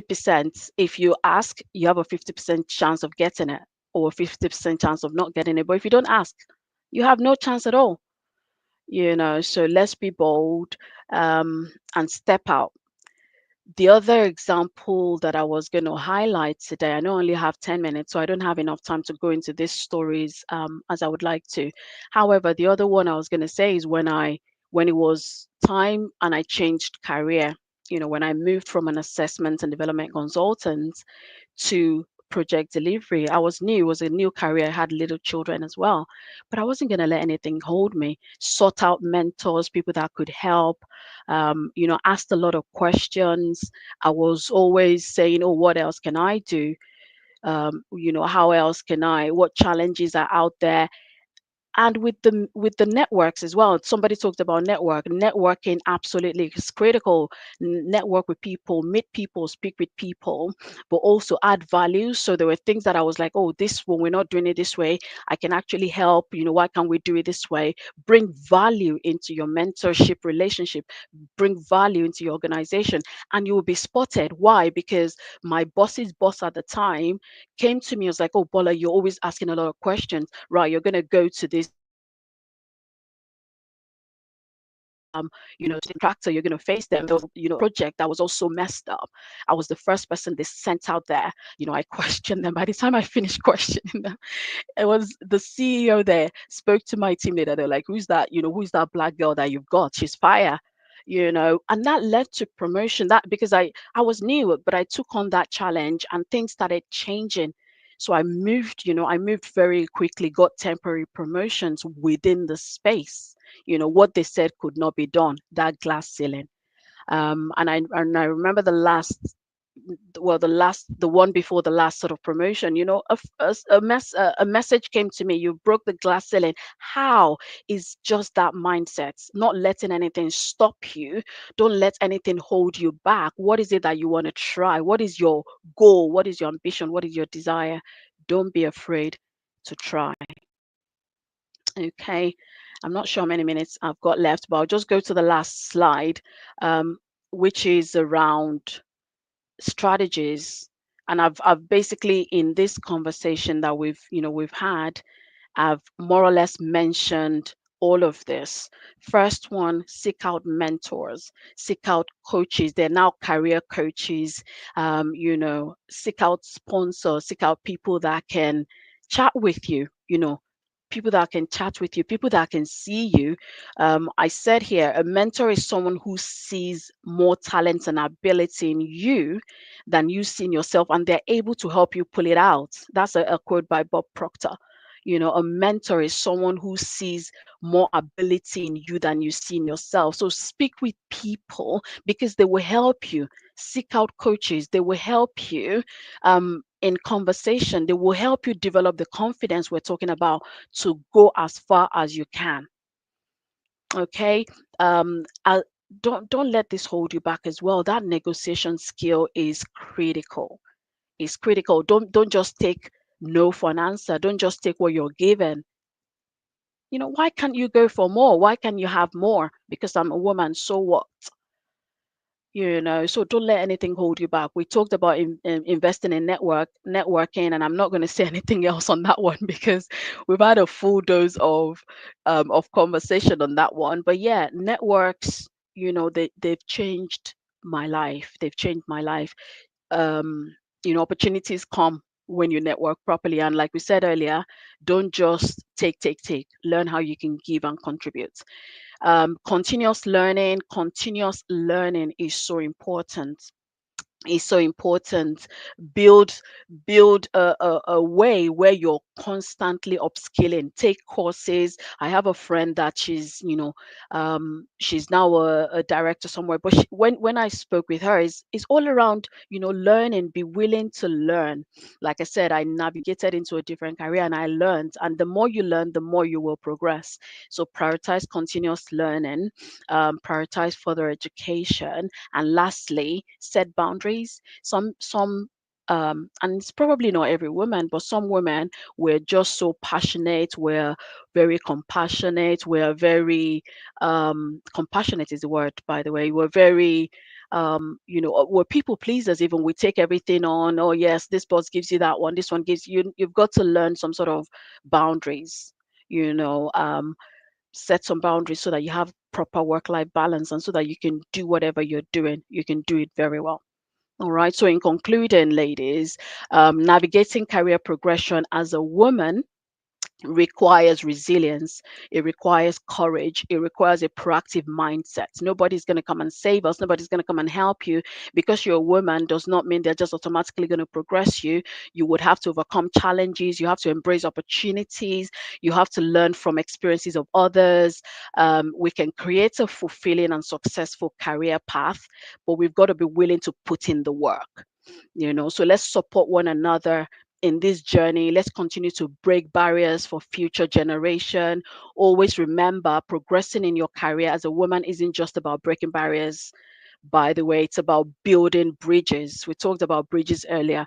Build bridges for yourself, for others. The path forward is rarely linear. Challenges are part of the journey. They come. Don't let them throw you off. Yes, because you hear one no. So what? Go again. Let's celebrate our strengths, ladies. Let's learn from our setbacks. Let's advocate for a workplace where every woman can thrive. Let's progress. Let's not be afraid to progress. And I'll leave us with this quote: every woman, every girl, I want you to know that your voice can change the world. You are very, very important. You've got what it takes. And the last thing is, you can do anything you set your mind to. Thank you. Amazing, amazing. Thank you, thank you, thank you. Wow, wow, wow. Thank you so much. That is amazing. Amazing. All I was hearing as you were talking is don't settle. Don't settle. You can make that transition. Wonderful. Thank you so, so much, Bola. That was very, very inspiring. Continuous learning is critical. Very, very true. Honestly, I can't get enough of all of us because you lot are just blowing my mind. Okay, we're going to move on to our very last speaker of the day. We're going to listen to her bio. And it's a session that you lot are going to be well engaged in. You're going to love it. So, yeah, sit back, relax, and get ready for the next session. Dr. Yemisi Femi Pius is a medical doctor, certified project management professional, and health coach with over 20 years of experience. She helps busy parents achieve sustainable wellness through exercise, nutrition, and rest using science-backed strategies. As the founder of the Fit and Fab 40s Circle, she is dedicated to empowering families to boost energy and set a positive example for their children. Please join me in welcoming Dr. Yemisi Femi Pius. Good evening, everybody, and happy International Women's Day. Thank you, to the parent, supporting parent, admin, and everybody behind the scene. Thank you so much. I hope you can hear me. I hope you can see me. And yes, I am the last but not the least speaker. And I'm going to be talking about cultivating a lifestyle, that fuels your body and your mind. Like I am a health and fitness coach, I'm a medical doctor, I'm a project manager, but I'm very passionate about health and fitness. And I'm going to start with this quote by Robin Sharma. He says that good health is the crown on the well person's head that only the sick person sees. I'm going to say it again. Good health is the crown on the well person's head that only the sick person sees. And what does that tell you? It tells you that health sometimes can be taken for granted. We need to prioritize our health. I also like this scripture that says our bodies are the temple of God. Our bodies are the temple of the Holy Spirit. So I added my own. So take care of it. It's important that we prioritize our health. It's important that we make health a priority so that we can thrive as women. As women, we have been known to take care of everybody, but it's time we start taking care of ourselves as well. When we board, a flight, usually the flight attendant will tell you that in case the oxygen pressure drops, they'll tell you that a mask will drop down. But they always tell you to fit your mask first before you can help your others, even if the other is your child. So when it comes to health, you have to prioritize health as a woman that wants to thrive in this new year and beyond. Health has to be a priority. Your family, your friends, everybody around you deserve the best version of you. So it's actually not being selfish to take care of yourself, because when you do take care of yourself, then you have the energy to take care of others. So thank you, everybody. I can see all the comments. Now, somebody says that it's difficult, it's tough. Health is, I struggle with consistency and all that. So the first thing about health is mindset. And I think all the speakers have spoken so beautifully well. Thank you so much. It starts with mindset, really, for you to thrive in any area of your life, especially in health. There's nothing that you can do if you put your mind to it. That was what Coach Bola just said, and I like that her last quote. Once you make up your mind, you can actually find time to take care of yourself. There's nothing that you can do if you make it a priority. So we need to prioritize. So that's the first thing. Health has to be a priority, and it is a priority, because if you don't have health, then you don't have anything. So health has to be a priority. Now, I'm aware that I have just 10 minutes. I don't know how many minutes I have more, but what I want to do tonight is I want you to leave you with things that you can do, practical things. And that's why I love health and fitness. Health and fitness is about doing. You can talk and talk and talk about it, but you don't see results if you don't do. So I want you I want to leave you with things that you can start to do now, habits that you can start to install, and in the next 3 months, you'll be a totally different person. That's the beauty. If you can start to install these habits, in the next 3 months, you would not only won't you recognize yourself, even people will begin to ask you, what are you doing? Now, when it comes to health and fitness, I like to put them in 3 buckets, 3 pillars, as I call them. Some people have different category, but this is, for the purpose of this conversation, I like to put it in this bucket. The first bucket is nutrition, what you eat. I'm sure you've heard this quote before, you are what you eat. Literally, we are what we eat, because this body is made up of nutrients from the food that we eat. So when it comes to health and fitness, when it comes to thriving, you just have to eat properly. You can't just eat anything or eat anyhow. That is disservice to your body. That is not prioritizing your health. So when it comes to food, this is the rule of thumb. Eat whole food. eat foods that are nutrient dense, food that are powder and egusi. Eat food that are created, that eat them in the form which God has created them as much as possible in their natural state. I mean, we know that potato is potato, yam is yam, plantain is plantain. So I'm saying the ones that you can do. Pounded yam, well, is pounded yam.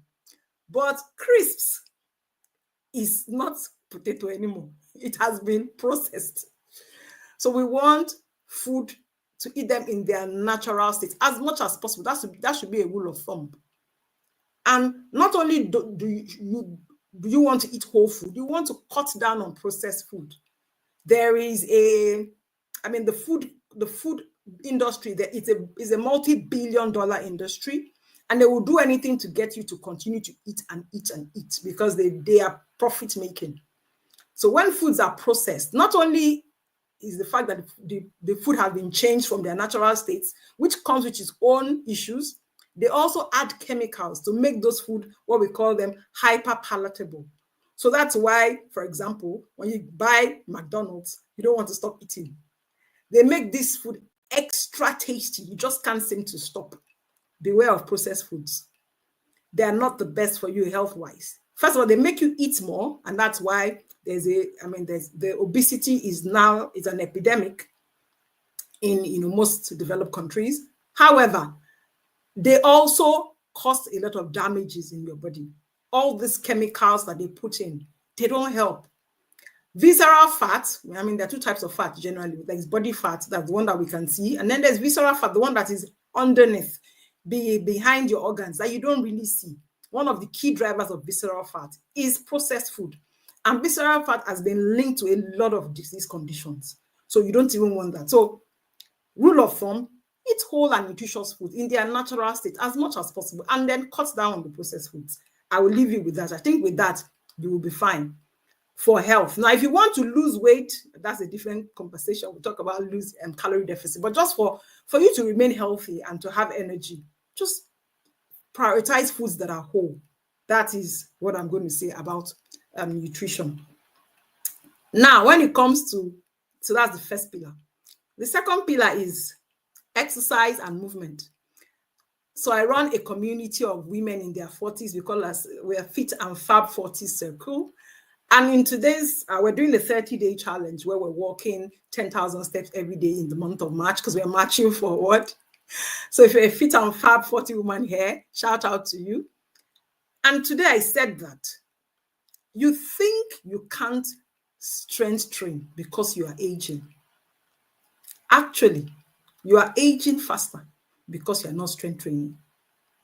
A lot of women think that when it comes to exercise, I can't strength train, I can't lift weights, I'm going to be bulky, I'm going to look like a man. They are myths, and we're here to bust those myths tonight. You actually are aging faster because you are not strength training.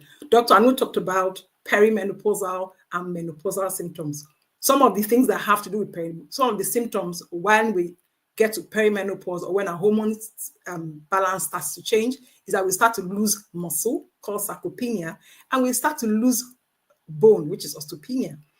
So as you are getting into, she showed us those pictures, as you're advancing in age, some changes are happening in your body. And muscle is your secret weapon against this. If you can just make sure that you're not losing the muscle, you're actually building it, you will begin to reverse some of the effects that women experience. So I'll say it again. You think you can't strength train because you're aging. Actually, you're aging faster because you're not strength training. So if you're going to leave, the second pillar when it comes to exercise is embrace strength training. Now, strength training could be body weight training. You can be using your body weight if you're a beginner because I don't expect to go and start lifting weights. And then after a while, you graduate to lifting weights. 3 times a week is fine. Get a plan, get a routine, and you'll be fine. One keyword when it comes to strength training is progressive overload. Somebody please put that in the comments for me. Progressive overload. That means that you want to actually get better at lifting weights. You want to be lifting heavier weights. You want to be getting stronger. as you're lifting weights. And the only way you can do that is progressive overload. If you type progressive overload into Google or YouTube, you'll see a lot of videos about what it means. So you can do them in different ways. Either you're increasing the size of which you're lifting, or you are increasing the reps of the exercise you're doing, or you are slowing down the exercise. There are different ways to do progressive overload.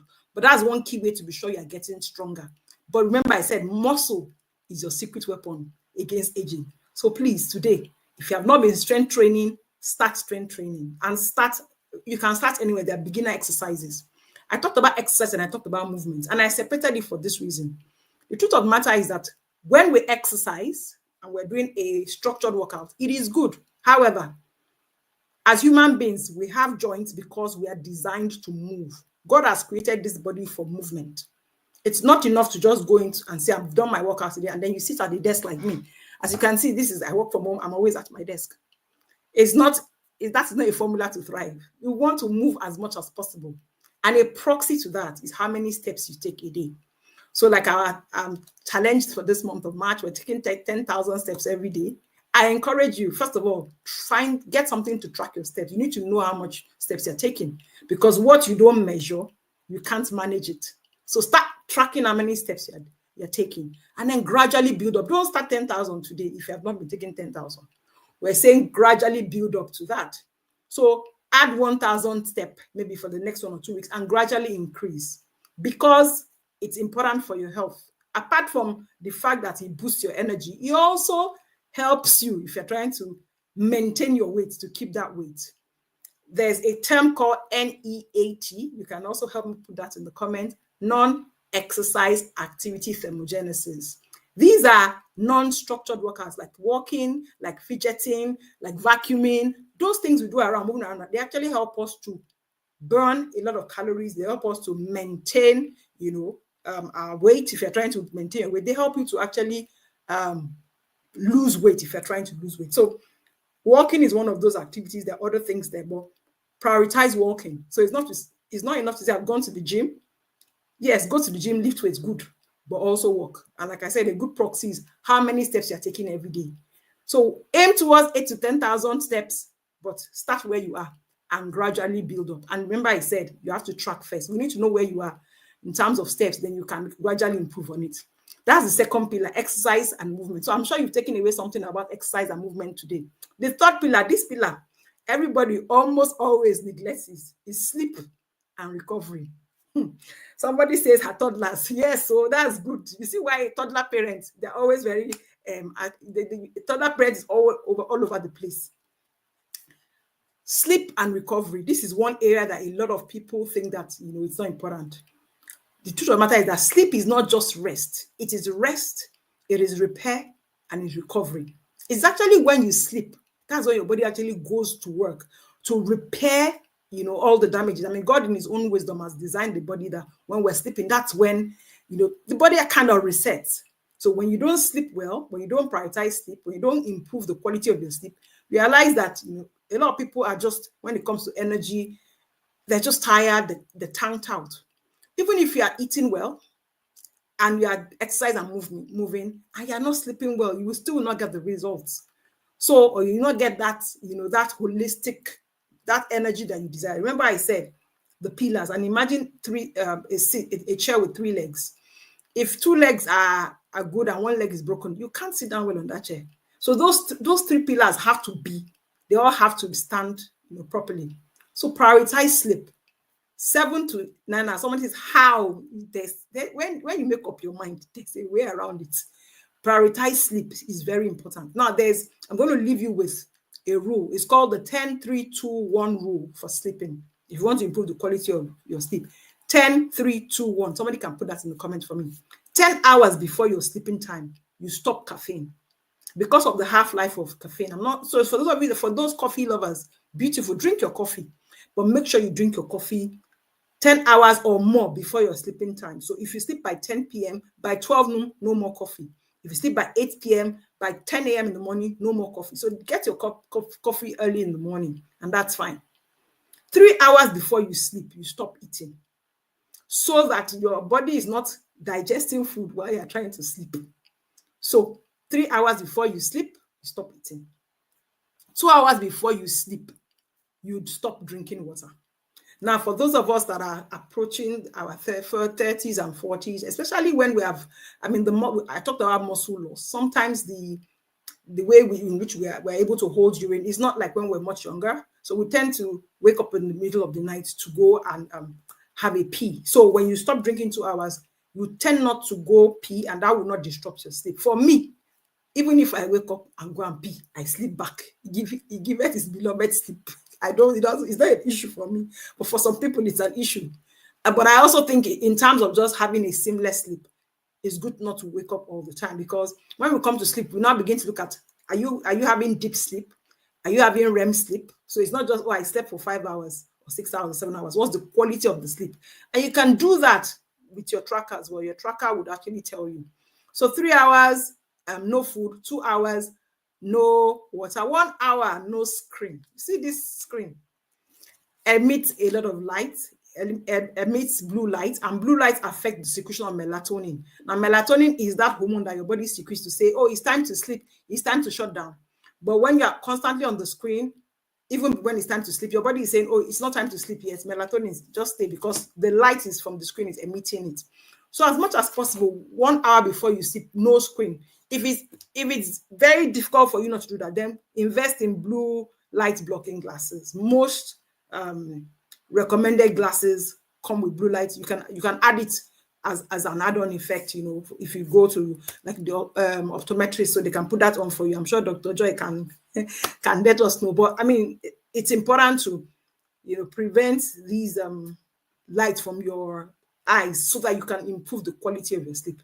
So I've talked about the 3 pillars: nutrition, exercise and movement, and then sleep and rest and recovery. And then, I mean, tied to that is also stress management. But the truth of the matter is that when these 3 pillars are in place, you are going to, and you can install this habit. Trust me, if you've not been doing it, just do it for the next 12 weeks. The things I've told you, you will not recognize yourself.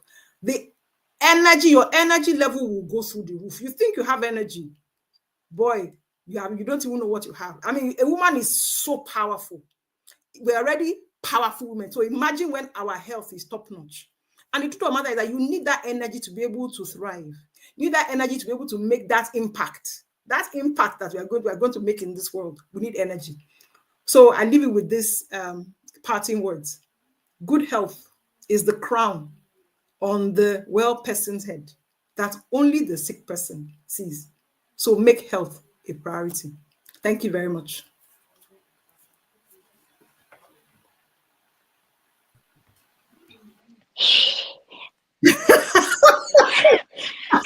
Oh, sorry, I'm on live now. I've already started implementing.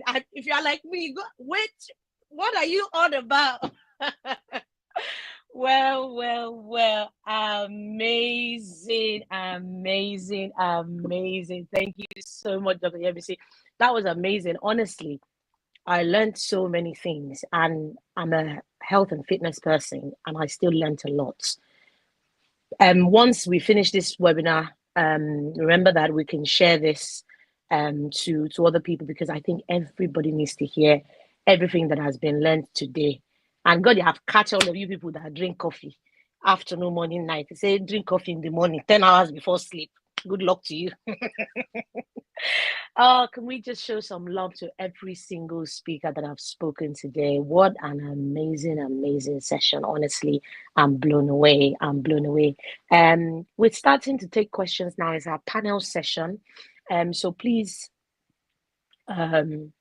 start sending questions in. We already have some questions that have come in, and depending on who the question is directed towards, or who we think will be able to answer the question out of our panelists, we would bring the person up on stage to answer because yes, so Joy, I'm a good student.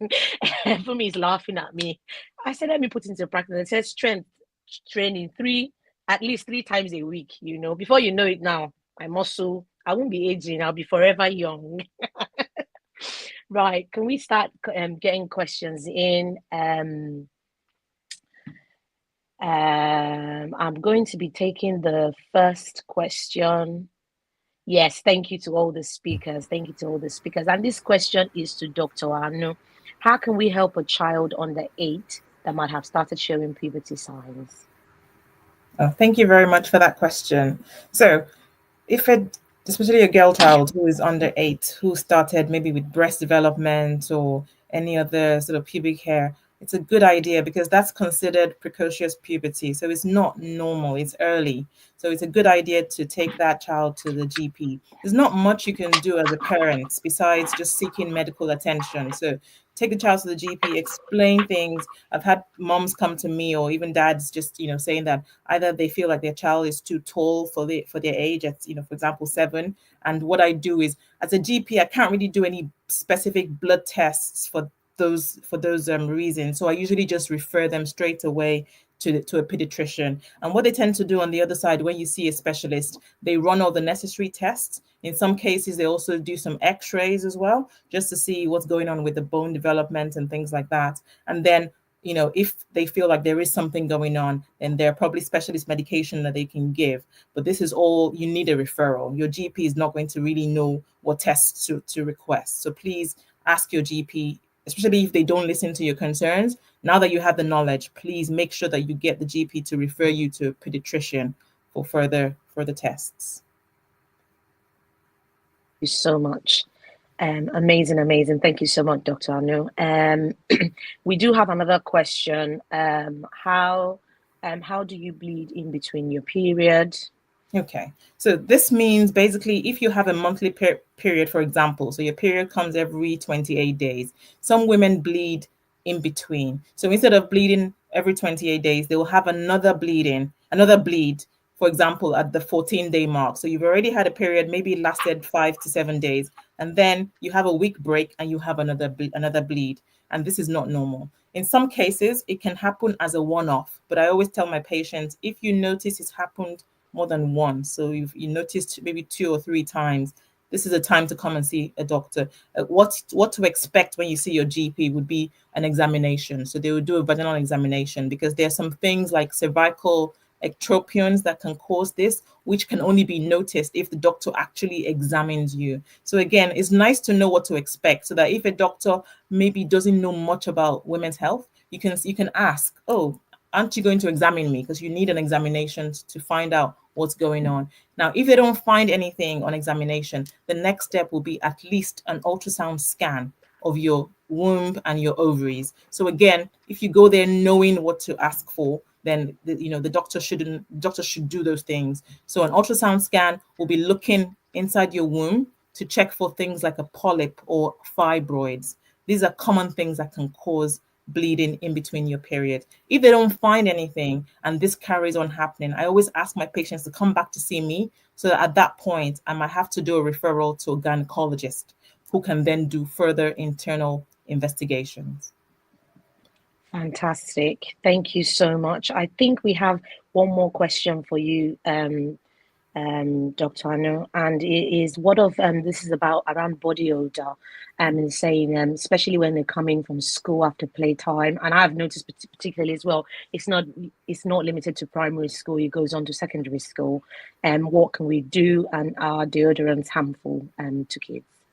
Okay. So again, this is part of puberty. They're just going to sort of start releasing because hormones and things, and it can cause them to have body odor. So it's really about hygiene. So making sure that your child is also having regular baths. I would always sort of recommend having a bath or shower morning and also evening. And then there are some deodorants again, when it comes to checking which deodorant is safe for children, I always say it's a good idea to also have a discussion maybe with the pharmacist, just to see if there are any ones, because you need to know what's in it and if it's safe. So please, there's no harm in speaking to walking into your local pharmacy and just checking the products. I would say those type of things are pharmacists usually know a lot about the ingredients in deodorants, and they're able to recommend which ones a child can use. But really, it's about the showering, often, because again, body odor is going to happen. And even with some deodorants, you still find that there's still body odor. So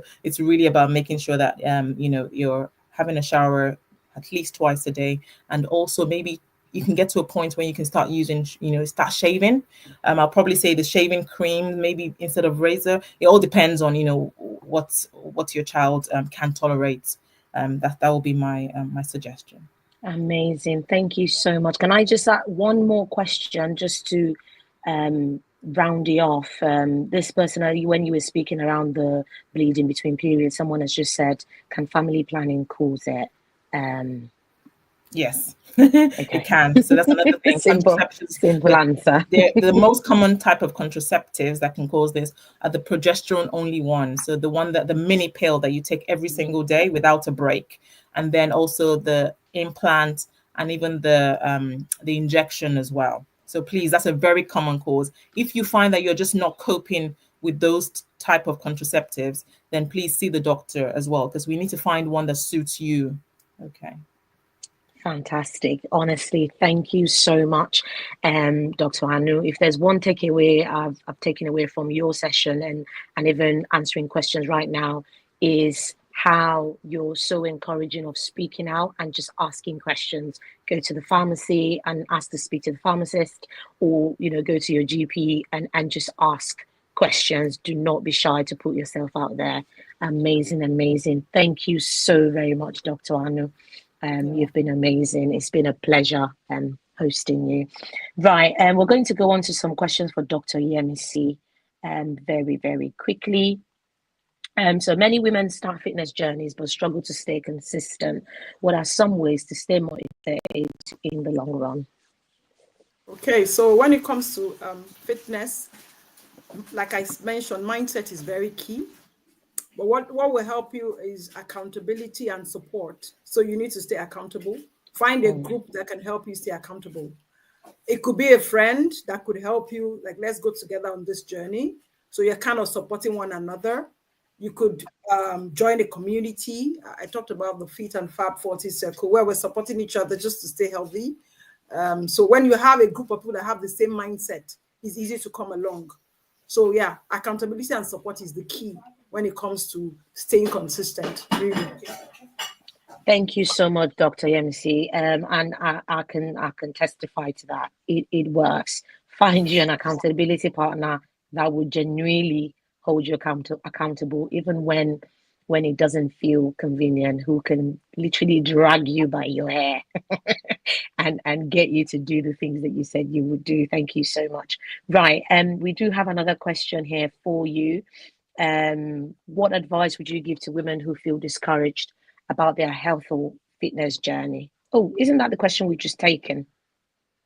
Yeah, it's a bit similar. I think one Yeah. is It's a bit similar, but yeah, this is the this new one. person Yeah, is discouraged. When go it for it. comes to, if you are discouraged about your health and fitness, I think you should just seek a coach or mentor, talk to somebody.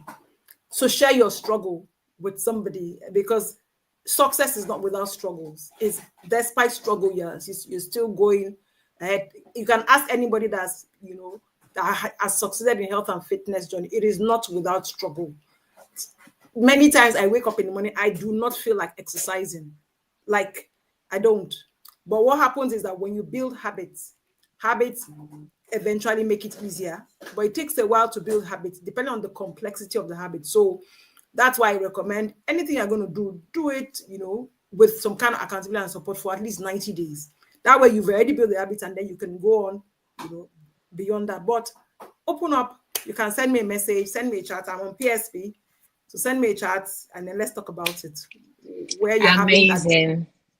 Fantastic. Thank you. Because someone had already asked, how can we register for the fitness class? Dr. Yemisi is on the Parent Supporting Parents in the UK group. So you can ask the question on there, and we would obviously also be posting something. And the link is showing on the screen right now as well. You can just go on there to register. But like I said, she's on the platform as well, so you can contact her.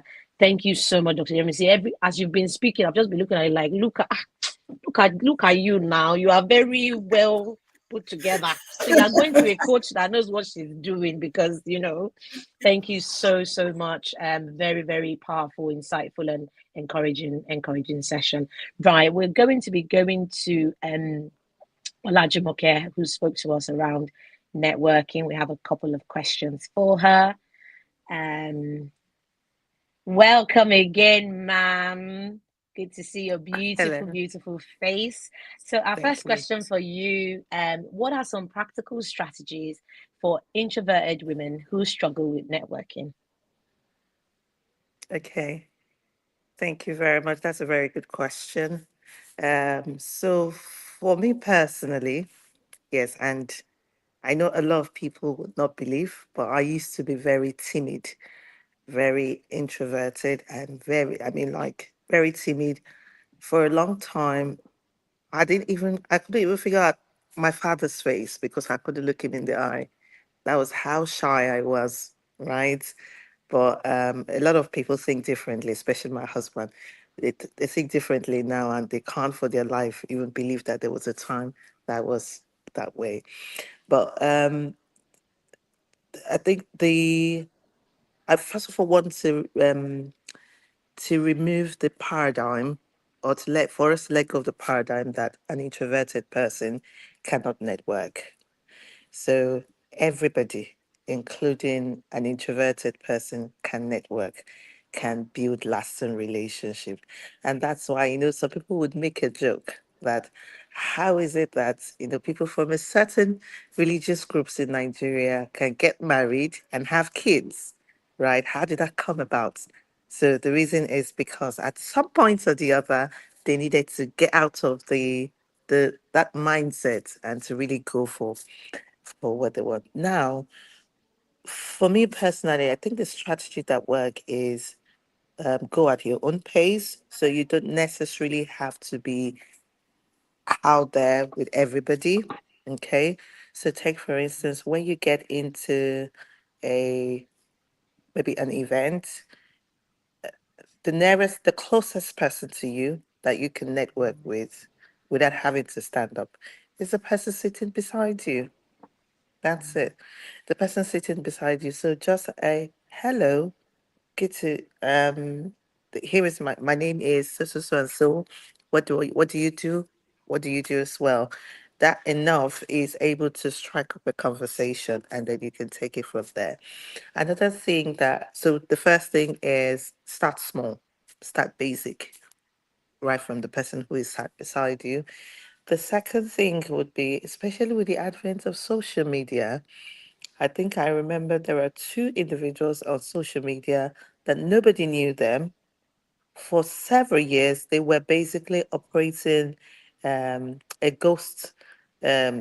ghost personality on social media until they finally revealed their faces after they already had over 1 million followers. So social media has really, really enabled quite a number of people who do not want to be seen to have a voice, right? So you can also go via the route of social media, start a blog post that nobody will see you, and before you know it, by the time you start coming up, or by the time you've already built a personality around what you do, so it just makes it easier for you to, when you finally want to reveal your face, that's if you really want to, for you to have meaningful relationships. Then the third thing is don't overwhelm yourself. Don't overwhelm yourself. So for me, I would like to call myself a people person. However, I also still know the place of boundaries. So um, I'm very friendly, but I also know my friends. So in that, the circles that you provide. So I think what could really help an introverted person is, as much as you really, really want to meet with these people, start small. You don't need to have a lot. It could be just two or three people that have, and you can build meaningful relationships with them. Lastly, it's all about asset. It's all about value. The moment you realize that that person who you need that person to get to the next stage of your life, you definitely want to come out of your shell, even if it's just a 2 minutes, 5 minutes a conversation. You would definitely build one. I hope this helps. Amazing, amazing. I will not let you go until you bless me. I love that last sentence, and it couldn't be true. I thank you so much. And our second question for you today is: how can women break into male-dominated industries or leadership spaces through strategic networking? Okay, that's another very good question. So one of the first things that's really helped me is owning owning your voice. Owning your voice. And why do I say owning your voice? Is that everybody has a voice. So just like you have a value, you have a voice. So I know people quite close to me always say that I'm all for women emancipation, but I really do not think I'm all for women emancipation. I think I am in for human emancipation. I do believe that everybody, no matter where you come from, no matter what your gender is, you have a voice. So when you go, and all my life, I've always worked in male dominated industries. So whether as a business analyst, I'll find myself working with the technical team who are basically men. And as I rose through my career, I find myself in board meetings with just men.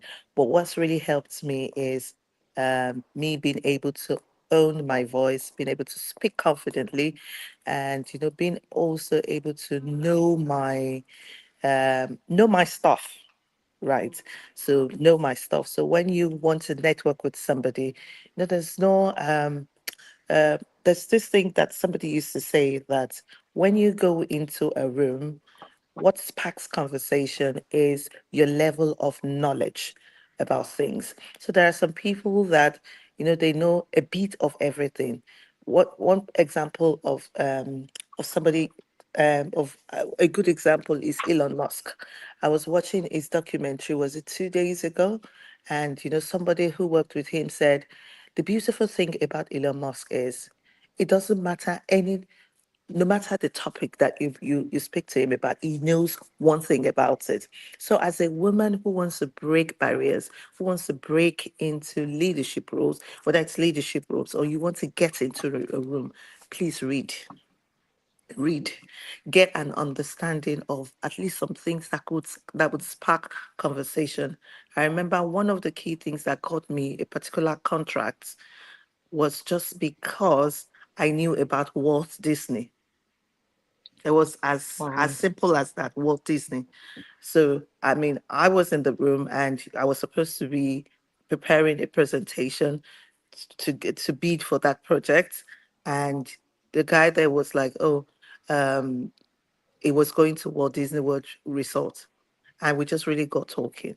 And we spoke so much about Walt Disney, sharing all the codes and all that. In the end, I got the contract. So again, I would really implore ladies, it is you never can overemphasize. We can't overemphasize, knowledge. Read books, get yourself in tune with what's happening, so that when you get into a room, you will have a voice. You can spark up conversations. You can network seamlessly, and you can nurture those relationships into more impactful and meaningful relationships. Wow. Amazing. I don't even know how we entered into reading. Reading has found me again. If you are running away from reading, they've caught you out again. Go and read. Just broaden your horizon and your knowledge bank on so many things, because you don't know what's going to open up that conversation with the next person you're going to network with. I feel like we're going to become best friends, you and I. What an amazing Yeah, session. definitely. Thank you so very much. You've been very inspiring and dropping Thank nuggets for us. And I would implore people you for to, having me. go back, re-listen to this webinar again, and I'm sure you would pick one or two things that can transform, your life into a thriving woman. Thank you so much. Right, we're going Thank you to very move on much. to picking up questions for um who's coming up next. We'll be picking up questions next for Bola around career. Um, Welcome back. You're so pretty. My goodness. All our people today. I'm just, oh my God. Anyway, let me focus on what they sent me here to do. So, our first question to you: what strategies have helped you stand out and progress in your career? That's an amazing question. What strategies have helped me? I think the first one I will say will be adaptability. So, I said I came into UK and I had to navigate, and you've just got to adapt. You've got to be flexible in your approach. So that's one key thing that I think has really, really helped me. I talked about transitioning career as well. I've had to, for me to go to the higher level, is being adaptable. Wherever you find yourself, don't be too rigid. Be adaptable. The world is very fast paced, moving very fast as well. So you want to be adaptable to the world, to where we are today. And I just remembered something, a conversation, and it made me laugh. Someone who's stuck in their old ways, and I was just, coaching her the other day, and I was like, if you want to progress, you've got to be adaptable. So that's one thing that's really helped me. Another thing is, I spoke about it earlier, is my mindset. All right, I can do anything if I put my mind to it, and I don't have to go with the crowd. They can't tell me I can do this. Who are they? Who is the they? So they can say all sorts of things, but your mindset is what will determine how far you go. All right. If you believe in yourself, if you believe you can do it, then you've got to give it a shot. If you don't give it a shot, then that means you don't believe you can. So I came to the country and I did what they said could not be done because I did not believe anyone could tell me what I can do. So my mindset is the other thing. In that mindset is confidence, is being resilient, not necessarily taking no for an answer. All right. Of course, I talked about negotiation skill, which we all have to develop. It's not just in negotiating salary, negotiating your role, even the things you do. I also mentioned another thing that's helped me is continuous learning. Don't stop learning in your field. Keep learning, keep learning. The more I learned, the more I grew. So the more you learn, the more you will grow. Another thing is definitely leadership skills, communication skills. Learn how to pass across your point with confidence, with poise, and with clarity.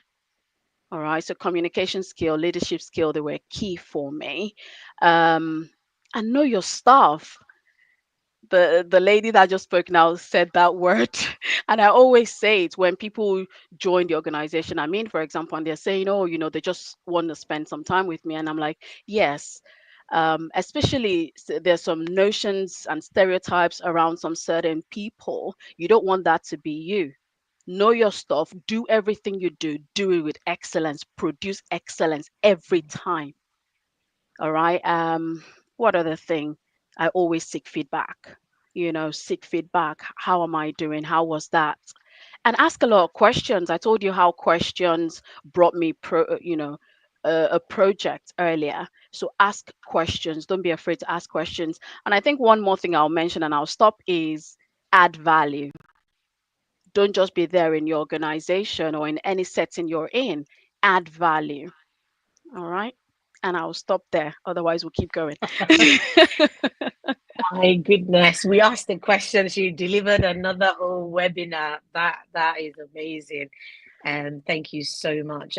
Second question, very quickly. What advice would you give to younger women just starting their careers or those considering a career transition?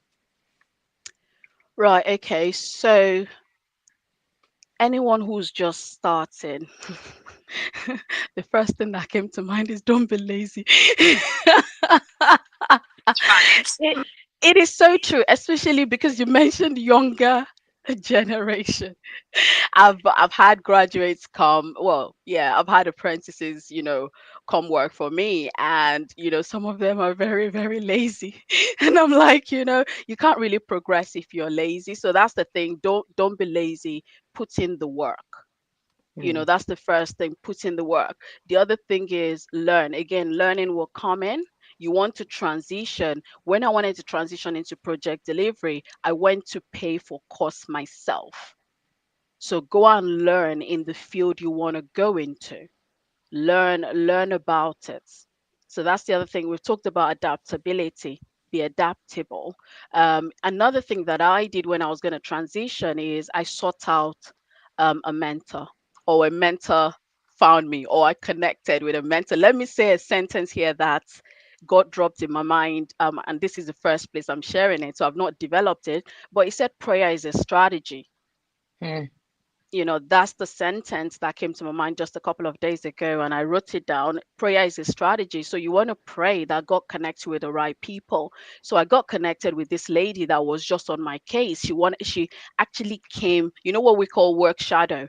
So you want to seek out how you can, and this is what we call mentors, isn't it? You want to seek out people you can sit with, but this lady actually connected with me in terms of, this is the field you want to go into, this is the field I'm already in, and she showed me. So if you want to transition, you want to seek out mentors, you want to seek out support, you want to pray so that you're connected with the right people. Wow, wow, wow, wow. Amazing. And that line, the spirit indeed is one. You might think, well, you've not, you will be so surprised when you go away to develop that line to find that Mm. there's a lot of people keying into the same sentence, into the same spirit at this point in time, saying that underlying factor is prayer, that sensitivity in the spirit, knowing what to do, when to do it, how to do it, whom to do it with. Couldn't go wrong with that. Amazing. Thank you so, so very much. Bola, you've been amazing. You've come with some depth and richness that you've added to us today that we will not be forgetting in a hurry. Thank you so much. I know that I see some questions coming in more, none more for Bola for now, I don't think. So thank you. Any further questions that we've received where we've had the panelists already come on board? We're going to try and drop them or answers to them on the platform. Our time is so far spent. I know if we were to leave us here today, we would not leave or go anywhere. Can I just see some love in the comment section? Tell me one takeaway that you've had today, and just let us know one thing that you're going away with. I see Atineke has joined us once again. What have you got to say to us today? What are your own takeaways? What did you learn?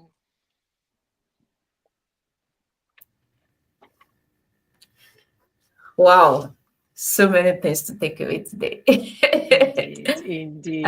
thank you so much. Just want to say a big thank you to our speakers. Called it just a short notice, less than 2 weeks, and you all turned up and came with the fire. I mean, I've just been sitting here and I've just been thanking God. I've had to say to the Dela it's like we have to bring it back for a full session because that was just a scratch. Like, that was too deep. So we might just have to bring it back for a full networking session. And I'm really looking forward to that. And Dr. Anu too. I think that those are just the two people we're bringing for the first time.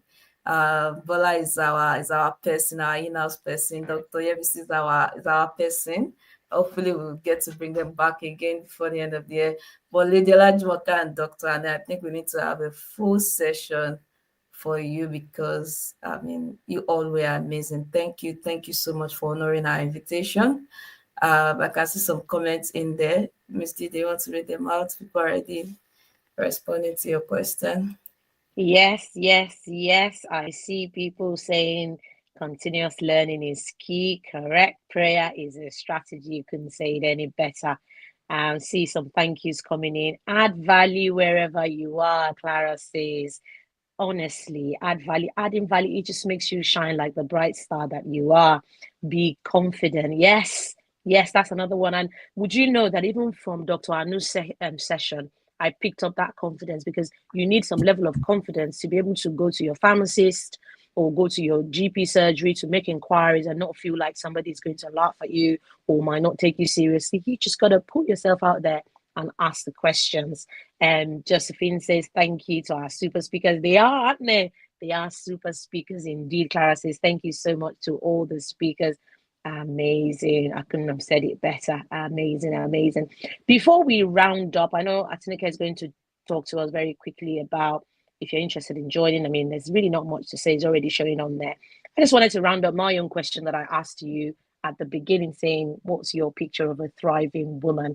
I see a thriving woman as a woman who pays attention to every single aspect of her life, not just one. That is what it means to be thriving. You're surrounded by a community of like minded women. You're open to learning and growing. You're cheering others on. You understand that life works in seasons. You're learning from your mistakes. You're evolving and adapting. And you understand the magic of community. That is the picture of the thriving woman. If you don't take anything away today, I mean, every single speaker has just touched on one aspect or the other of all of these things that I read out. Even our Yemi, who gave us the spoken word, absolutely amazing. Marianne is referring us again to the 10-3-2-1 rule. Honestly, that one hit me. 1 hour no screen before bed. I just looked at Dr. Yemi and I was just saying, and then she gave me away. I said, go and buy blue light glasses. I said, thank you. I will take that one because that 1 hour no screen. I will try. I'm not saying I won't try. I will try, but um, Josephine says a thriving woman is a cheerful person. She's cheerful and cheers others on. That's correct. Thank you. Atinuke, any more words for us tonight? I don't know because I'm still overwhelmed. I mean, not overwhelmed I negatively know. now, but just super excited There's a about lot. how A lot of mind mapping probably needs to happen now yeah, and to my move head is already forward. thinking a lot of things already coming to my head on way forward because we need to drive home more some of these conversations. It shouldn't just end here. They are quite insightful conversations that we need to probe further and just do something much more on them. And hopefully, yeah, be maybe for the end of the month, we should have like a bonus session, like DTK would always say. We should have a bonus. We should have a bonus session. Oh my God, would we Should have love a that? We bonus would love session. that. Yeah, yeah. I think we should have because Yeah, I, that I, would mean- be I good. mean the time was just too short for them. I mean, like all of them needs to come back. They need to come and it's Indeed. just But they did more. cover Yeah. they did cover so much in the time that they had. Yeah, I think Thank another you. thing I just also thought to mention is that, like almost every speaker also talked about being a person of value, giving value, and it's easy for you to receive value. I think this program is just a practical example of it. Because like I said, it was just something we came up in like less than 2 weeks, right? And you have people show up. You have people that have been out all day and still say, "No, I have to be a part of this." And it's just part of value, and it's also like probably by relationship with them in a way, yeah, also kind of influenced it. So this just one word to everybody, really, like anywhere you find yourself, look to how you can contribute to other people, look to how you can add value to it. You don't know where you might be reaping it. When the Bible says that you sow what you reap, it doesn't necessarily have to be where you reap, but you definitely sow what you reap. If you sow honor, you reap honor. If you sow value, you reap value. I think that's one, and I'm happy that almost every speaker spoke about it. So for you to know how important it is, and also confidence too.